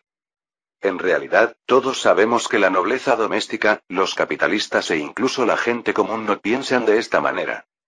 Gritar algunas consignas es una cosa, pero cuando se trata de invertir dinero en la construcción de territorios coloniales, la inevitable cuestión de los retornos viene primero.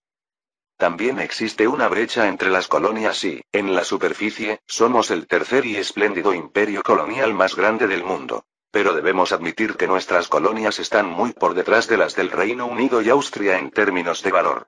Seguramente su Gracia no cree que los vastos desiertos tengan valor, ¿verdad? Tras excluir estas zonas sin valor, los territorios restantes representan menos de un tercio. Gran parte de estas tierras, debido a las condiciones geográficas, no son aptas para el desarrollo. Incluso si se desarrolla, podrían no satisfacer las necesidades internas. Al menos los recursos de carbón, donde tenemos un mayor déficit, no están disponibles en el África francesa. Este era un problema real. Al igual que Austria, la mayoría de las colonias francesas se concentraban en el continente africano y estaban situadas principalmente en zonas desérticas.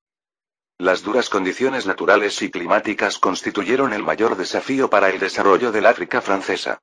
Al no ser proporcionales las inversiones y los rendimientos, el capital, naturalmente, los abandonó. El ministro de Finanzas Allen, con incertidumbre. Los recursos de carbón son escasos solo porque están poco explorados en el África francesa. Eso no significa que no existan. Hemos invertido poco en estas áreas. Sigan buscando, y finalmente los encontraremos. Es imposible que el vasto continente africano carezca de recursos carboníferos. Con un poco de paciencia y enviando más equipos de prospección, tendremos cosechas. Allen carecía de confianza al hablar. La escasez de carbón en Francia ha sido un problema de larga data, y para solucionarlo, durante la era de Napoleón III, se enviaron numerosos equipos de prospección. No es que no hubiera hallazgos. Se descubrieron bastantes minas de carbón, pero desgraciadamente la mayoría tenían pocas reservas y eran difíciles de explotar, lo que las hacía económicamente inviables. Decir que los equipos de prospección no se esforzaron sería una injusticia. Si los recursos no estuvieran disponibles desde el principio, no podrían simplemente inventar minas de carbón. El ministro de Guerra, Patrice McMahon, replicó. Su Excelencia, eso es teóricamente posible. Sin embargo, en la práctica, la distribución de los recursos minerales la determina Dios, y no es que tener una gran extensión de tierra garantice minas ricas. Si queremos resolver la escasez de carbón, es mejor buscar soluciones en nuestros países vecinos en lugar de depositar nuestras esperanzas en sueños irrealistas. Patrick McMahon, miembro de la facción halcón del gobierno francés, abogó por la confiscación de territorios al oeste del Rin, lo que enfrentó al ministro de Finanzas Allen, quien lideraba la facción pacifista. Bélgica, Renania y partes de Baden. Ahora que el tema había girado hacia los recursos de carbón, Patrick McMahon inmediatamente aprovechó la oportunidad para abogar por una estrategia de expansión hacia la región de Europa Central. El ministro de Finanzas, Allen, acusó sin rodeos. Su gracia, si puede garantizar la neutralidad del Reino Unido y Austria, tampoco me importaría expandirnos a Europa Central. Si no puedes lograr eso, es mejor abandonar una fantasía tan poco práctica a menos que quieras experimentar otra guerra antifrancesa a nivel europeo. El ministro de Guerra, Patrick McMahon, sonrió con frialdad y dijo con desdén: cobarde. La situación internacional es muy clara ahora. Prusia y Rusia se odian profundamente, y la Segunda Guerra Prusiano-Rusa podría estallar en cualquier momento, dejándolos impotentes para interferir en nuestras acciones. Sin la implicación de Prusia y Rusia, con el gobierno español bajo nuestra influencia, el área italiana anexada por nosotros, Suiza declarando neutralidad eterna y la Federación Nórdica aislada demasiado al norte para alcanzarnos, ¿de dónde surgiría una alianza antifrancesa? Mientras avancemos lo suficientemente rápido y creemos un hecho consumado, países pequeños como los Países Bajos y Portugal no se atreverán a enviar tropas. Las fuerzas del ejército británico son limitadas, la única amenaza real es Austria y ¿qué hay que temer en un 1 contra 1? Los franceses, aún sin haber sufrido la derrota de la guerra franco-prusiana, rebosaban de orgullo. Tras la decadencia del Imperio ruso, el gobierno francés se autoproclamó el ejército número 1 del mundo, políticamente hablando. Con el tiempo, halagados por su propia prensa, los militares franceses se volvieron arrogantes. Patrick McMahon, inevitablemente influenciado, comenzó a despreciar a otros países. El canciller Montero advirtió: Su Excelencia, no existe un escenario de 1 contra 1. Sin duda, el Reino Unido y Austria unirán fuerzas. Quizás el ejército pueda ignorar sus amenazas, pero la marina no. Si no podemos ganar la guerra rápidamente, nos enfrentaremos a un bloqueo prolongado, y sin mencionar otros problemas, la alimentación por sí sola es un problema importante. El pueblo francés tenía mucha confianza en su propia fuerza y se jactaba de ello en los periódicos todos los días, y el gobierno de París también tenía una confianza sin precedentes en su propio poder.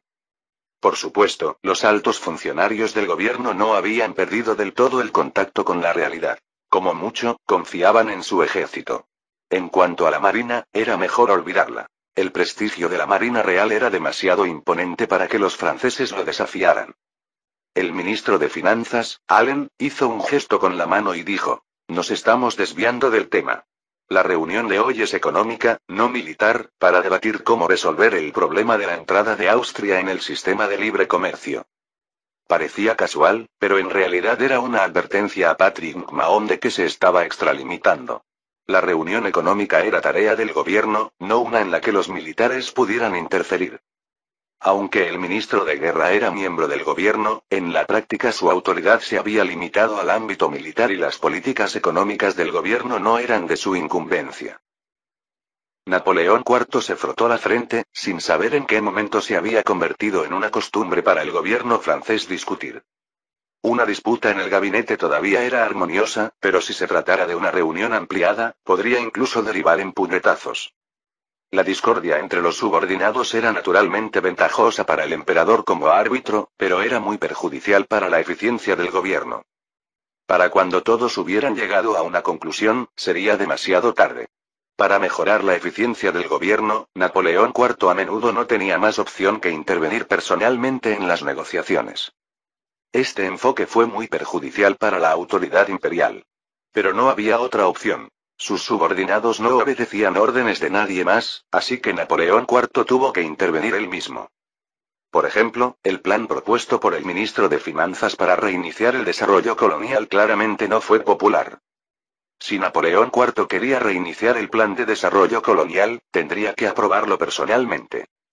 Al ver que las discusiones no conducían a una solución, Napoleón IV intervino. No discutamos si el plan funciona por ahora, sino enumeremos todos los planes para ver qué opciones tenemos. Si no tenemos otra opción, incluso el peor plan es mejor que ninguno. No podemos quedarnos de brazos cruzados. Sería un suicidio lento. Claramente, sus opciones eran limitadas. Adherirse al sistema de libre comercio implicaba resolver el problema de las materias primas. En cuanto a confiar en las fuerzas del capital para impulsar la innovación tecnológica e industrial, reducir los costos de producción, mantener la competitividad del mercado y así conservar su participación en el mercado, eso es idealismo. A Francia no le faltaba capital, pero eso no significaba que no le faltara al sector industrial francés. Todos se mostraban reacios a invertir en la industria física debido a la baja rentabilidad. Si se unían al sistema de libre comercio, lo que aumentaba la competencia y reducía aún más las ganancias, podrían seguir contando con la inversión de los capitalistas. Reiniciar el plan de desarrollo colonial quizá no fuera la mejor opción, pero era la única viable en ese momento. Además, el plan no daría resultados a corto plazo. Se necesitarían 10 o 20 años para ver ganancias reales.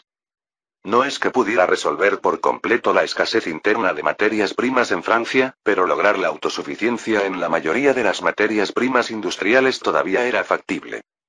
El requisito previo era que los planes franceses tuvieran éxito en el desarrollo real de las colonias. De lo contrario, las cosas seguirían como estaban. Impulsado por la realidad, con el apoyo de Napoleón IV, el gobierno francés aprobó por un estrecho margen el plan de reinicio del desarrollo colonial propuesto por el ministro de Finanzas. Capítulo 638. La reanudación de los planes franceses de desarrollo colonial ha causado gran revuelo. Viendo el éxito de Austria, nadie podía estar seguro de que los franceses fracasarían. En los últimos años, Francia ha ido perdiendo terreno gradualmente en la competencia internacional. El problema principal es que su desarrollo económico interno se ha topado con un cuello de botella, al no poder seguir el ritmo de países como Inglaterra y Austria. Especialmente en los 2 últimos años, la tasa de crecimiento económico de Francia se desplomó, mientras que las economías de Inglaterra y Austria siguieron disparándose.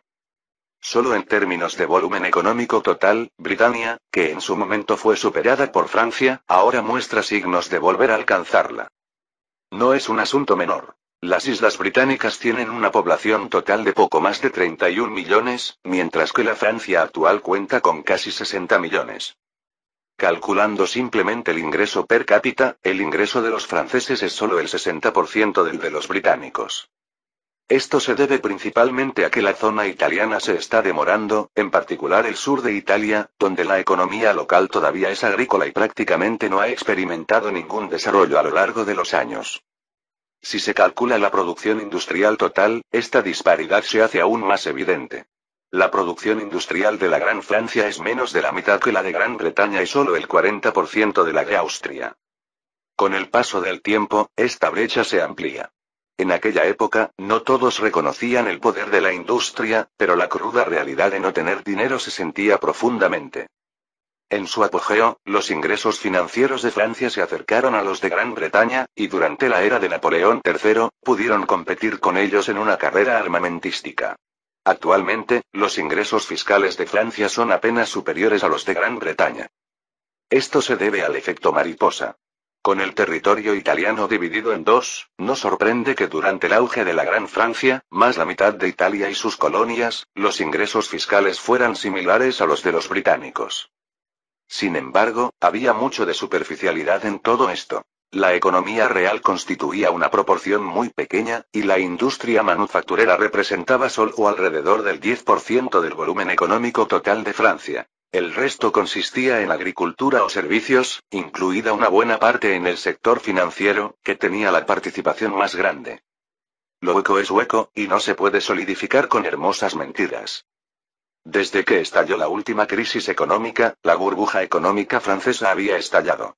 Sin pilares industriales, el sector financiero por sí solo no podía sostener un imperio. Sin duda, el gobierno de Viena, como el mayor beneficiario del desarrollo colonial, fue el que comprendió con mayor claridad los beneficios que ello implicaba. Si los beneficios no hubieran sido significativos, ni siquiera Franz, con toda su persistencia, habría podido llevar el desarrollo austroafricano a su estado actual. En términos sencillos, una vez desarrollada una colonia, ya no habría ninguna preocupación acerca de las materias primas industriales y se establecería un mercado para los bienes. Hoy en día, el mercado austroafricano no es más débil que el de España, y cuando se combinen todas las colonias de Austria, el mercado será casi tan grande como el de la Federación Pruso-Polaca. Esto es solo el comienzo. Con más de 20 millones de kilómetros cuadrados, el potencial de desarrollo no puede ser igualado por la Federación Pruso-Polaca. Es precisamente gracias a esta propiedad privada del territorio y a un gran mercado interior que Austria ha llegado a convertirse en el principal país industrial del mundo. Desde que Francia reinició su plan colonial, el gobierno austríaco se ha mantenido alerta. La dimensión actual del imperio francés es considerable. Si lograban resolver su última deficiencia, también representaría una amenaza para Austria. El ministro de Economía, Reinhard Talden, declaró: el desarrollo de la economía francesa se ve limitado por las materias primas industriales y se encuentra actualmente en su límite. La decisión del gobierno francés de reanudar el plan de desarrollo colonial es claramente un acto de autorrescate. Si el plan francés tiene éxito, nuestro objetivo de aplastar económicamente a Francia se disolverá en la nada. El continente europeo es pequeño y no puede albergar a tantas grandes potencias. Con el desarrollo de la industria, los conflictos entre naciones seguirán intensificándose e incluso podrían desembocar en una gran guerra que azote a Europa. Si no aprovechamos esta oportunidad para reprimir a Francia, es inevitable que en el futuro nos encontremos con ellos, una situación que no se puede evitar con el mero poder individual. Para la paz y la estabilidad duraderas del imperio, es necesario eliminar este peligro oculto con antelación. Propongo tomar medidas contra los franceses para sabotear su proyecto de desarrollo colonial. Es necesario estar alerta. ¿A quién más sino al formidable Napoleón se le puede echar la culpa? Incluso después de tantos años, el gobierno de Viena nunca ha bajado la guardia. El ministro de Asuntos Exteriores, Weissenberg, declaró: me opongo. El plan de desarrollo colonial francés ya fracasó una vez y no sabemos si tendrá éxito esta vez. No debemos, debido a riesgos inciertos, empujar prematuramente a Francia y Austria hacia la oposición. Si actuáramos simplemente porque podría haber una amenaza, entonces la Federación Pruso, Rusia y Britania representan amenazas. ¿Deberíamos convertirnos en enemigos del mundo entero? El ministro de Economía, Reinhard Talden, replicó: no es lo mismo. Los británicos son una potencia marítima y, aunque su amenaza para nosotros es significativa, no es letal. La Federación Prusiana y el Imperio Ruso están enfrentados, tras haber agotado la mayor parte de sus energías. Solo nos queda buscar un equilibrio entre ellos. Solo Francia es una excepción. Es, como nosotros, una potencia terrestre y su fuerza militar es muy parecida a la nuestra, siendo nuestra principal ventaja la económica. Si los franceses logran subsanar esta deficiencia, es muy posible que el gobierno francés vuelva a emprender una expansión externa. No podemos quedarnos de brazos cruzados viendo cómo se repite la historia de Napoleón. Ministro colonial Steppen: no es tan grave, el desarrollo colonial no es un asunto que se soluciona de la noche a la mañana, requiere una inversión constante durante décadas. A juzgar por la situación actual, el público francés no está muy entusiasmado con el desarrollo de colonias y la inversión del gobierno francés en el desarrollo colonial es limitada. Todo el mundo tiene claro el estado de las colonias francesas. Son esencialmente desiertos y tierras baldías, con pocas zonas habitables. La América francesa y las colonias asiáticas están demasiado lejos y no son grandes. pueden ser desestimadas temporalmente, y es probable que los franceses no se preocupen por ellas en el corto plazo. Las zonas que realmente tienen potencial de desarrollo son en realidad solo la Argelia francesa, Egipto, la mitad de Túnez y la mitad de Marruecos, y solo una parte del territorio cercano a la costa es razonable. Según los datos recopilados, estas zonas poseen recursos minerales relativamente escasos. Si bien se han descubierto numerosas minas ricas, la mayoría permanecen sin explotar debido a las condiciones naturales. Las áreas aptas para la producción agrícola no superarán los 400.000 kilómetros cuadrados. Incluso si se desarrolla la economía de plantación, aún es incierto si prosperará ante la competencia externa. Tenga en cuenta la superficie cultivable adecuada para la agricultura en los siguientes países. Argelia 210.000 kilómetros cuadrados, Marruecos 220.000 kilómetros cuadrados, Túnez 70.000 kilómetros cuadrados y Egipto 35.000 kilómetros cuadrados. Tal es la tragedia del imperio del desierto. Los franceses ocupan menos del 30% del territorio del continente africano, pero controlan 3/4 partes de sus desiertos. Como es el tercer imperio colonial del mundo, además de tener un tamaño mayor, sus ingresos reales no necesariamente superan a los de los holandeses, que son esencialmente ricos en la región del sudeste asiático. Primer ministro Félix. No podemos subestimar a los franceses. Tienen una base sólida. Si el gobierno francés está decidido, tendrá la capacidad financiera para llevar a cabo el plan de desarrollo colonial. Sin decir nada sobre el desarrollo de todas las colonias, solo con el desarrollo de Argelia, Marruecos y la zona de Egipto, los franceses podrían aumentar su fuerza nacional global entre un 20 y un 30%. Esto también es una amenaza para nosotros. Sin embargo, es un problema para el futuro, y es demasiado pronto para hablar de ello ahora. Tomar medidas directas para sabotear el plan de desarrollo colonial francés es demasiado extremo. La situación aún no ha llegado a ese punto. Enfrentarse prematuramente con los franceses es más problemático de lo que merece. Por ahora, basta con crearles problemas en secreto para retrasar su plan de desarrollo colonial. Cuanto más alarguemos esto, mejor para nosotros. Socavar sus esfuerzos es un hecho. Inglaterra, Francia y Austria son aliados, pero también competidores. Si uno puede suprimir a otro, a nadie le importaría recurrir a tácticas deshonestas. Francia sintió en señal de acuerdo, incluso si una pelea era inevitable, no había prisa en llegar a eso. Los franceses acaban de anunciar un plan que todavía no ha sido implementado. Podemos esperar hasta que estén a mitad de camino antes de tomar medidas. Algunas perturbaciones tempranas, muy similares a las que realizó el gobierno francés durante la época de desarrollo colonial de Austria. Sin embargo, en ese momento, los franceses también estaban ocupados con la expansión colonial, con una fuerza limitada en el continente africano y sin muchos recursos para invertir. Más tarde, cuando una gran cantidad de inmigrantes llegó al continente africano, el poder de Austria allí creció rápidamente. Aunque todos quisieran socavar esos esfuerzos, ya no sería posible. El ministro de Asuntos Exteriores, Weisenberg, sugirió: la conferencia de París está a punto de concluir, y una vez que se definan las esferas de influencia de todos, cualquier acción requerirá considerar la postura de todas las naciones. Nuestro objetivo principal sigue siendo asegurar suficiente tiempo de desarrollo. Si queremos retrasar los planes coloniales franceses, lo mejor es hacerlo desde una perspectiva económica y evitar un conflicto militar directo. Capítulo 639. Bienvenidos todos a Austria Economic Online, soy su anfitrión Bonnie. Hoy vamos a hablar de un tema que nos preocupa a todos: el oro. Como todos sabemos, el oro es riqueza. El escudo divino que usamos a diario se emite con base en el patrón oro. Se puede decir que el oro está estrechamente vinculado a nuestras vidas. Nadie puede prescindir de él. El mes pasado, en el mercado de comercio de oro de Viena los precios del oro aumentaron un 7%, alcanzando un máximo de 2 años. Ahora nos conectamos con la profesora Brigitte Voss, una economista que interpretará para nosotros el impacto del aumento del precio del oro. Bip bip bip. Anfitrión. Hola profesora Brigitte Voss, ¿puede oírme? Brigitte Voss. Puedo oírte. Presentador. Profesora Brigitte Voss, el reciente aumento de los precios del oro tiene a todos muy preocupados. ¿Podría analizar el impacto del aumento de los precios del oro en la economía mundial? Brigitte Voss. Por supuesto, anfitrión.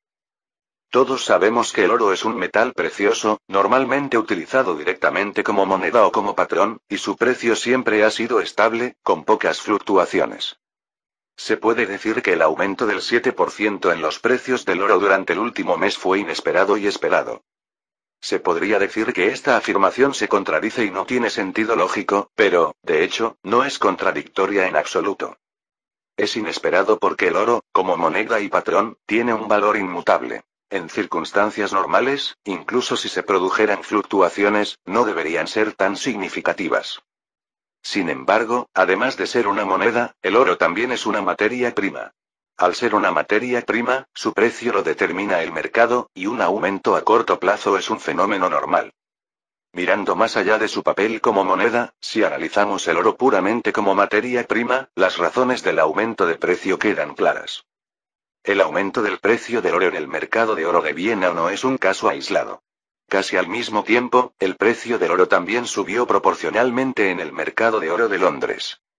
La causa directa de este aumento de precios se debió a un anuncio hace 2 meses de más de una docena de gigantes mineros, entre ellos el South African Mining Group y el U2 Mining Group, de realizar mantenimiento a los equipos, lo que redujo la capacidad de producción de oro. Esta decisión condujo directamente a una reducción de 20 toneladas en la cantidad de oro circulante en el mercado mundial del oro el mes pasado, creando un déficit de oferta que naturalmente hizo subir los precios. El mantenimiento de los equipos es temporal y los gigantes mineros necesitan ganar dinero. No pasará mucho tiempo antes de que se restablezca la capacidad de producción. Sin embargo, es incierto si los precios del oro podrán volver inmediatamente a niveles normales. Con el paso del tiempo, el patrón oro se ha convertido en la norma de la época. En los últimos años, la economía mundial se ha desarrollado rápidamente y la demanda de divisas también ha aumentado día a día.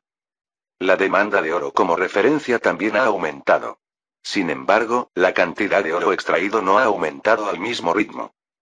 Para satisfacer la demanda de divisas en el mercado, los países siguen recurriendo al apalancamiento, y si bien el tipo de cambio nominal con el oro no ha cambiado, el riesgo de devaluación de la moneda ya ha surgido. Este reciente aumento en el precio de cambio del oro y de las monedas de varios países incluye estos factores, así como la inflación causada por la emisión excesiva de moneda por parte de las naciones. No necesitamos preocuparnos por este aspecto. El valor de cambio del escudo divino y el oro se mantiene estable. Aquí yo aconsejaría a todos que, a menos que sea urgentemente necesario, es mejor no tener grandes cantidades de divisas. Porque nadie sabe cuándo el dinero que tienes en la mano puede perder su valor. Ante la situación actual, varios países europeos ya han experimentado una devaluación de facto de sus monedas.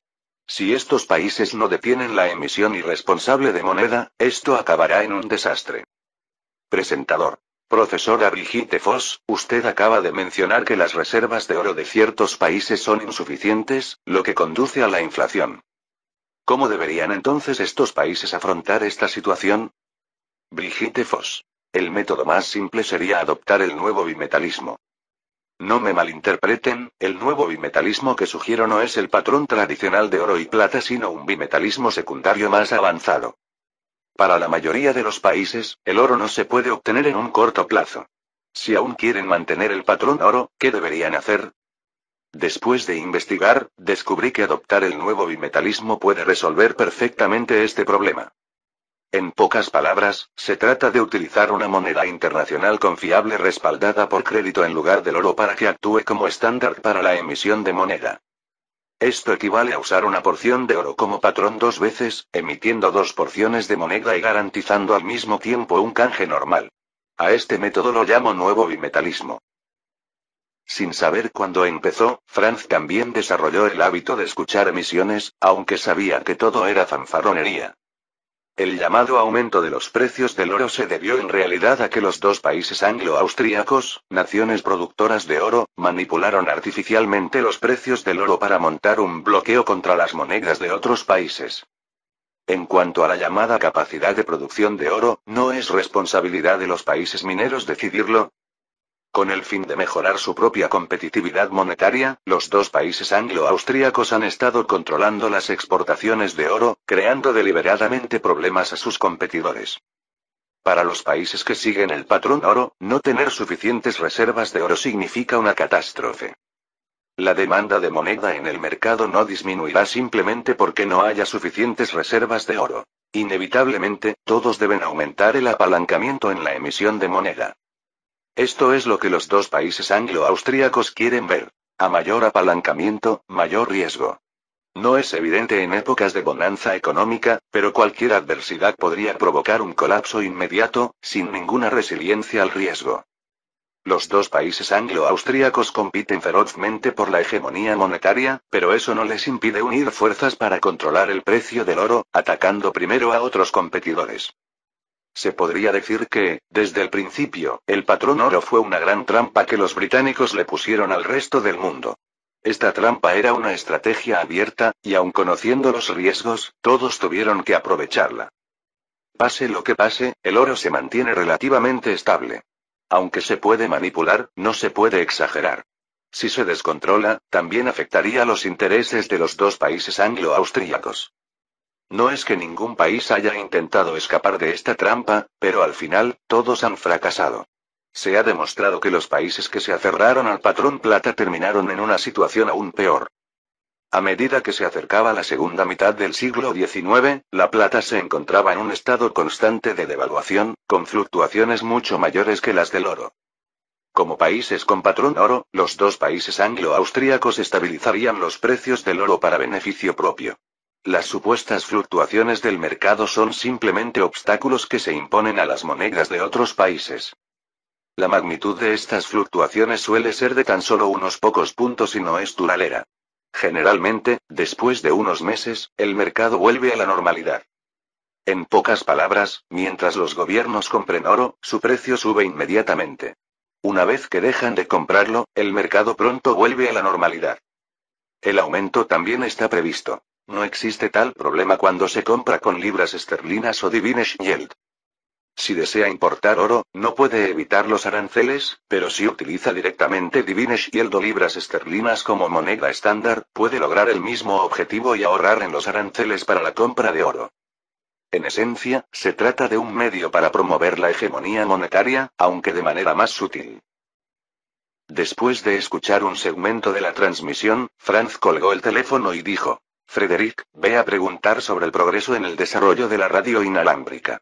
Este tipo de noticias interesantes deberían compartirse con todo el mundo. Antes de la invención de la radio inalámbrica, no se podía hablar de radiodifusión inalámbrica. Franz escuchaba radiodifusión por cable, una tecnología que llegó con el nacimiento del teléfono. En términos simples, consiste en conectar muchas líneas telefónicas a una única fuente de información. Naturalmente, esta sofisticada tecnología no era algo que la gente común pudiera disfrutar. Para escuchar transmisiones, se necesitaba al menos un teléfono y pagar una tarifa de transmisión considerable. En la actualidad, menos de 20 ciudades en todo el mundo tienen acceso a la radiodifusión y hay incluso menos de 50.000 suscriptores. Austria estuvo a la vanguardia de la revolución industrial, y su inicio en la radiodifusión fue relativamente temprano. Viena cuenta con más de 5.000 usuarios de pago, lo que la convierte en la ciudad con mayor cobertura de radiodifusión del mundo. Esta cifra está casi al límite. Para ampliar la cobertura de transmisión, sería necesario implementar la radiodifusión inalámbrica. Dada la limitada audiencia, era imposible que los programas de radiodifusión fueran variados y vibrantes. Aparte de las noticias, solo se emitían comentarios populares de actualidad, intercalados ocasionalmente con algunas canciones o chistes, que se presentaban como programas de entretenimiento. La única ventaja podría ser la ausencia de publicidad, no porque las compañías de radiodifusión no quieran ganar dinero con ella, sino porque hay muy pocos usuarios como para producir ingresos significativos. Además, los clientes actuales son usuarios de alto nivel a quienes no les falta dinero. Lo que quieren es un servicio premium. Frederick se encogió de hombros y respondió: No hace falta, padre. Lo visité ayer. El progreso es bastante lento. La distancia de transmisión aún está limitada a 1.200 yardas, aproximadamente 1.097 metros, y no puede haber ningún obstáculo en el medio. No había nada que hacer. Después de todo, Franz tenía mala memoria. Había olvidado por completo los principios de la radio inalámbrica. Ahora todo dependía de la libre elección de los científicos. 1.200 metros, esa distancia estaba lejos de las expectativas de Franz. Apenas era apta ni siquiera para walkie-talkies, y mucho menos para telégrafos inalámbricos. Franz suspiró. Entonces déjenlo, que experimenten lentamente. La investigación científica es cuestión de suerte. Las prisas no ayudan. Estas palabras fueron dirigidas a Federico, pero también fueron un recordatorio para él mismo. Capítulo 640. A medida que el siglo XIX llegaba a sus últimas etapas, la segunda revolución industrial empezó a cobrar pleno impulso y las innovaciones tecnológicas surgieron una tras otra. Como cuna de la revolución industrial, Austria fue uno de los primeros países en aprovechar los beneficios del avance tecnológico y su economía nacional se encaminó directamente hacia la autopista del desarrollo. A finales de 1877, el 80% de las ciudades austriacas ya habían adoptado la electricidad y las demás estaban en proceso de hacerlo. La velocidad de esta proliferación superó la imaginación de todos, y la razón fundamental de todos estos avances fue el progreso de la tecnología. Nadie esperaba que la tecnología de generación de energía lograra otro avance en tan poco tiempo. La potencia de los generadores había aumentado, y el consumo de carbón se había reducido de 450 a 630 gramos por kilovatio hora. La gran disparidad se debía principalmente a la calidad del carbón. Las centrales eléctricas austriacas eran de propiedad privada y, naturalmente, no exigían la calidad estandarizada del carbón impuesta por el gobierno. En segundo lugar, existía una brecha en la tecnología de generación de energía. Las distintas centrales eléctricas comenzaron a observar divergencias en sus capacidades tecnológicas, y una nueva ronda de supervivencia del más apto estaba a punto de desencadenarse. Si bien el costo de la generación de energía disminuyó, la industria metalúrgica austríaca también logró avances significativos. El precio del cobre se desplomó en el mercado, lo que resultó en menores costos de producción de cables eléctricos. La importante reducción de los costes hizo que la creación de una red eléctrica dejara de ser un sueño y sentara las bases decisivas para la proliferación de la electricidad. La amplia disponibilidad de electricidad trajo consigo más que una simple revolución en la tecnología de la iluminación. También acompañó una revolución industrial. La maquinaria eléctrica brotó como brotes de bambú tras una lluvia primaveral. Además de la tecnología eléctrica, también se produjo un importante avance en la tecnología de los motores de combustión interna. Este invento trascendental relegó las máquinas de vapor directamente al desguace. Por supuesto, esto llevaría tiempo. Las máquinas de vapor aún eran comunes en aquella época. Incluso Austria, a la vanguardia de la revolución industrial, apenas comenzaba a experimentar con equipos de motores de combustión interna. Pero todos ya habían visto el potencial de los motores de combustión interna. El capital buscaba ganancias, y tras comprender el enorme potencial de estos motores, el número de empresas que los desarrollaban se disparó rápidamente.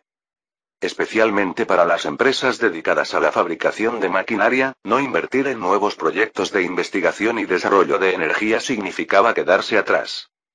El cambio cuantitativo condujo a un cambio cualitativo. Con más participantes, los resultados eran inevitables. Por ejemplo, los automóviles de combustión interna se anticiparon. Claro que, limitados por la tecnología energética, los coches de la época con motores de combustión interna aún no tenían valor práctico. Un coche que requería mantenimiento tras recorrer tan solo 30 o 40 kilómetros carecía claramente de sentido económico. Los coches comerciales en el mercado eran todos de vapor. Sin embargo, debido a su excesivo ruido y la falta de respuesta de sus frenos, que propiciaban accidentes con facilidad en caso de emergencia, se prohibieron su uso en la ciudad. Aunque los vagones a vapor eran voluminosos, incómodos de usar y lentos, aún tenían una capacidad de carga considerable. Esta tecnología negra era común en las minas. De vez en cuando, algunos magnates intrépidos usaban estos colosos de vapor como coches de lujo. Era imposible no fijarse en ellos. ¿Dónde pondrías una máquina de vapor si el coche fuera más pequeño? Franz siempre admiró a estas almas valientes. Sin su espíritu audaz, la industria automovilística austríaca no se habría desarrollado tan rápidamente. Como dice el refrán, donde hay mercado, hay producción. Fue tras comprender las demandas de los ricos que las empresas automotrices comenzaron a investigar y desarrollar automóviles con motor de combustión interna. Por supuesto, hubo desviaciones. Franz sabía que algunos estaban trabajando en coches eléctricos. No mediante el uso de baterías, en aquella época carecía de esa tecnología, sino instalando directamente un pequeño generador y luego un motor eléctrico como sistema de propulsión. Franz desconocía si era factible o no. En cualquier caso, esos coches debían ser grandes. Con el aumento de tamaño, el peso también aumentó. Para que un coche así se moviera, era necesario aumentar la potencia del motor eléctrico y también la del generador. Era un círculo vicioso. Cuanto mayor era la potencia requerida por la maquinaria, mayor era su tamaño y mayor su peso, lo que hacía que el problema se retroalimentara.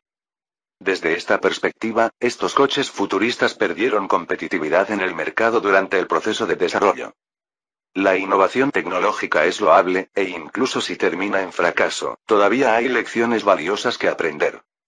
Al leer esta noticia, Franz simplemente se rió sin intención de interferir. Para que una empresa sobreviva a largo plazo, debe estar dispuesta a hacer cambios y aprender de la experiencia.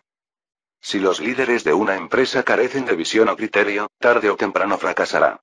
Empresas como esa simplemente no merecen ser rescatadas. Estar medio paso por delante te convierte en un genio, un paso por delante te convierte en un loco. Franz no sabía en qué te convertiría llevar la delantera varios pasos. Probablemente en un mártir. ¿Quién sabe? Muchas innovaciones científicas y tecnológicas surgen por casualidad y luego florecen inesperadamente. Si una empresa tiene la suerte de crear sus productos valiosos en su camino al fracaso, aún puede amasar una fortuna. Tomemos como ejemplo la fabricación de motores eléctricos más pequeños y potentes o la miniaturización de generadores. Estas medidas son factibles en las condiciones industriales actuales. Hay muchos proyectos vanguardistas similares, como el tren eléctrico. Al final, la investigación sobre el tren eléctrico fracasó, pero inadvertidamente condujo a la invención de los tranvías. Esto resultó ser una suerte, ya que la compañía de ferrocarriles austríacos, que había invertido fuertemente, cambió su enfoque y comenzó a trabajar en el transporte urbano. Los tranvías son claramente más competitivos que los autobuses tirados por caballos o por vapor, y varias ciudades de Austria han adoptado ya este avanzado medio de transporte. A diferencia de épocas posteriores, donde un proyecto desde su inicio hasta su uso necesitaba años o incluso décadas para popularizarse, la situación era diferente. Los capitalistas de entonces eran sin duda más proactivos. Generalmente, solo tomaba unos meses, o como máximo 1 o 2 años, promocionar nuevos productos en el mercado. El factor principal es el lucro. Muchas industrias están en sus inicios, sin muchos grupos de interés que obstaculicen su progreso. Dado que los autobuses tirados por caballos y los autobuses a vapor eran proyectos de infraestructura fuertemente subsidiados, el gobierno austríaco naturalmente no rechazaría tranvías más avanzados y rentables. Hubo éxitos y, por supuesto, fracasos. Por ejemplo, a un magnate se le ocurrió un proyecto de alunizaje, y Franz solo podía suspirar ante los caprichos de los ricos. En estos tiempos, soñar con llegar a la luna es solo eso, un sueño. Es mejor dormirse y lograrlo en sueños. El proyecto aún está en sus inicios, sin resultados aún. Sin embargo, ya está generando mucho revuelo, con decenas de personas adineradas financiando la iniciativa a nivel nacional, con el objetivo de iniciar la era de la exploración interestelar. Si este proyecto puede persistir durante 180 años, podría haber una posibilidad de éxito, pero probablemente tomaría el doble de tiempo generar valor económico. De todas formas, definitivamente vale la pena fomentar este tipo de espíritu científico. Si no ocurre nada inesperado, el proyecto de alunizaje debería recibir el premio austríaco a la mejor innovación tecnológica de 1878, mientras que el proyecto interestelar probablemente ganará el premio al proyecto más prometedor. Estos premios fueron creados especialmente por Franz para fomentar la innovación tecnológica. Las condiciones de solicitud son sencillas, con solo 2 requisitos. O bien el proyecto ha logrado algunos resultados preliminares, o bien la inversión supera el millón de Dividenschilds. Por supuesto, hay una premisa. El proyecto científico debe beneficiar a la humanidad. Los proyectos premiados podrán solicitar espacio de investigación gratuito, con descuentos del 50% en las facturas de agua y electricidad. Los gobiernos locales también colaborarán activamente con los equipos del proyecto. La exención de impuestos es algo evidente. Todos los proyectos de investigación científica en Austria son elegibles para beneficios fiscales del gobierno, siempre que estén sujetos a la supervisión gubernamental de la financiación de la investigación, para prevenir el lavado de dinero bajo la apariencia de investigación científica. En teoría, independientemente de si el proyecto finalmente tiene éxito o no, siempre que tenga reconocimiento social y estés dispuesto a invertir en él, tienes una oportunidad de ganar un premio. Tanto el proyecto de alunizaje como el posterior proyecto interestelar son emprendimientos costosos que han alcanzado un amplio reconocimiento social. Estos son simplemente premios honorarios, fáciles de conseguir. Los verdaderos grandes premios a la investigación científica los otorga a la familia real, e incluyen premios en metálico e incluso títulos nobiliarios. Sin embargo, para ganar, es necesario tener logros científicos tangibles y, si se trata de investigación teórica, también debe ser reconocida colectivamente por la comunidad científica. El premio a la contribución a la ciencia no se entrega anualmente. Se otorga cada 3 años, sin división por campo y basándose únicamente en el logro tecnológico. Los científicos extranjeros también pueden postularse. France no discrimina. Sin embargo, esto es solo en teoría. Los científicos nacionales del sector de tecnología militar austríaco pueden recibir premios, pero los expertos extranjeros en tecnología militar no tienen esa posibilidad. Mala suerte. Después de todo, el premio sirve para validar el éxito de la tecnología. La tecnología militar es estrictamente confidencial. Es difícil esperar ganar un premio y luego mostrar los resultados a los austríacos. Vamos, ¿puede realmente todo el mundo confiar en la integridad de los jueces austríacos y en que no utilizarán estas tecnologías para su propio beneficio? Si alguien se atreviera a hacer esto, Franz sin duda no escatimaría en la recompensa. Estaría dispuesto a asumir todas las consecuencias. Fin del capítulo 640.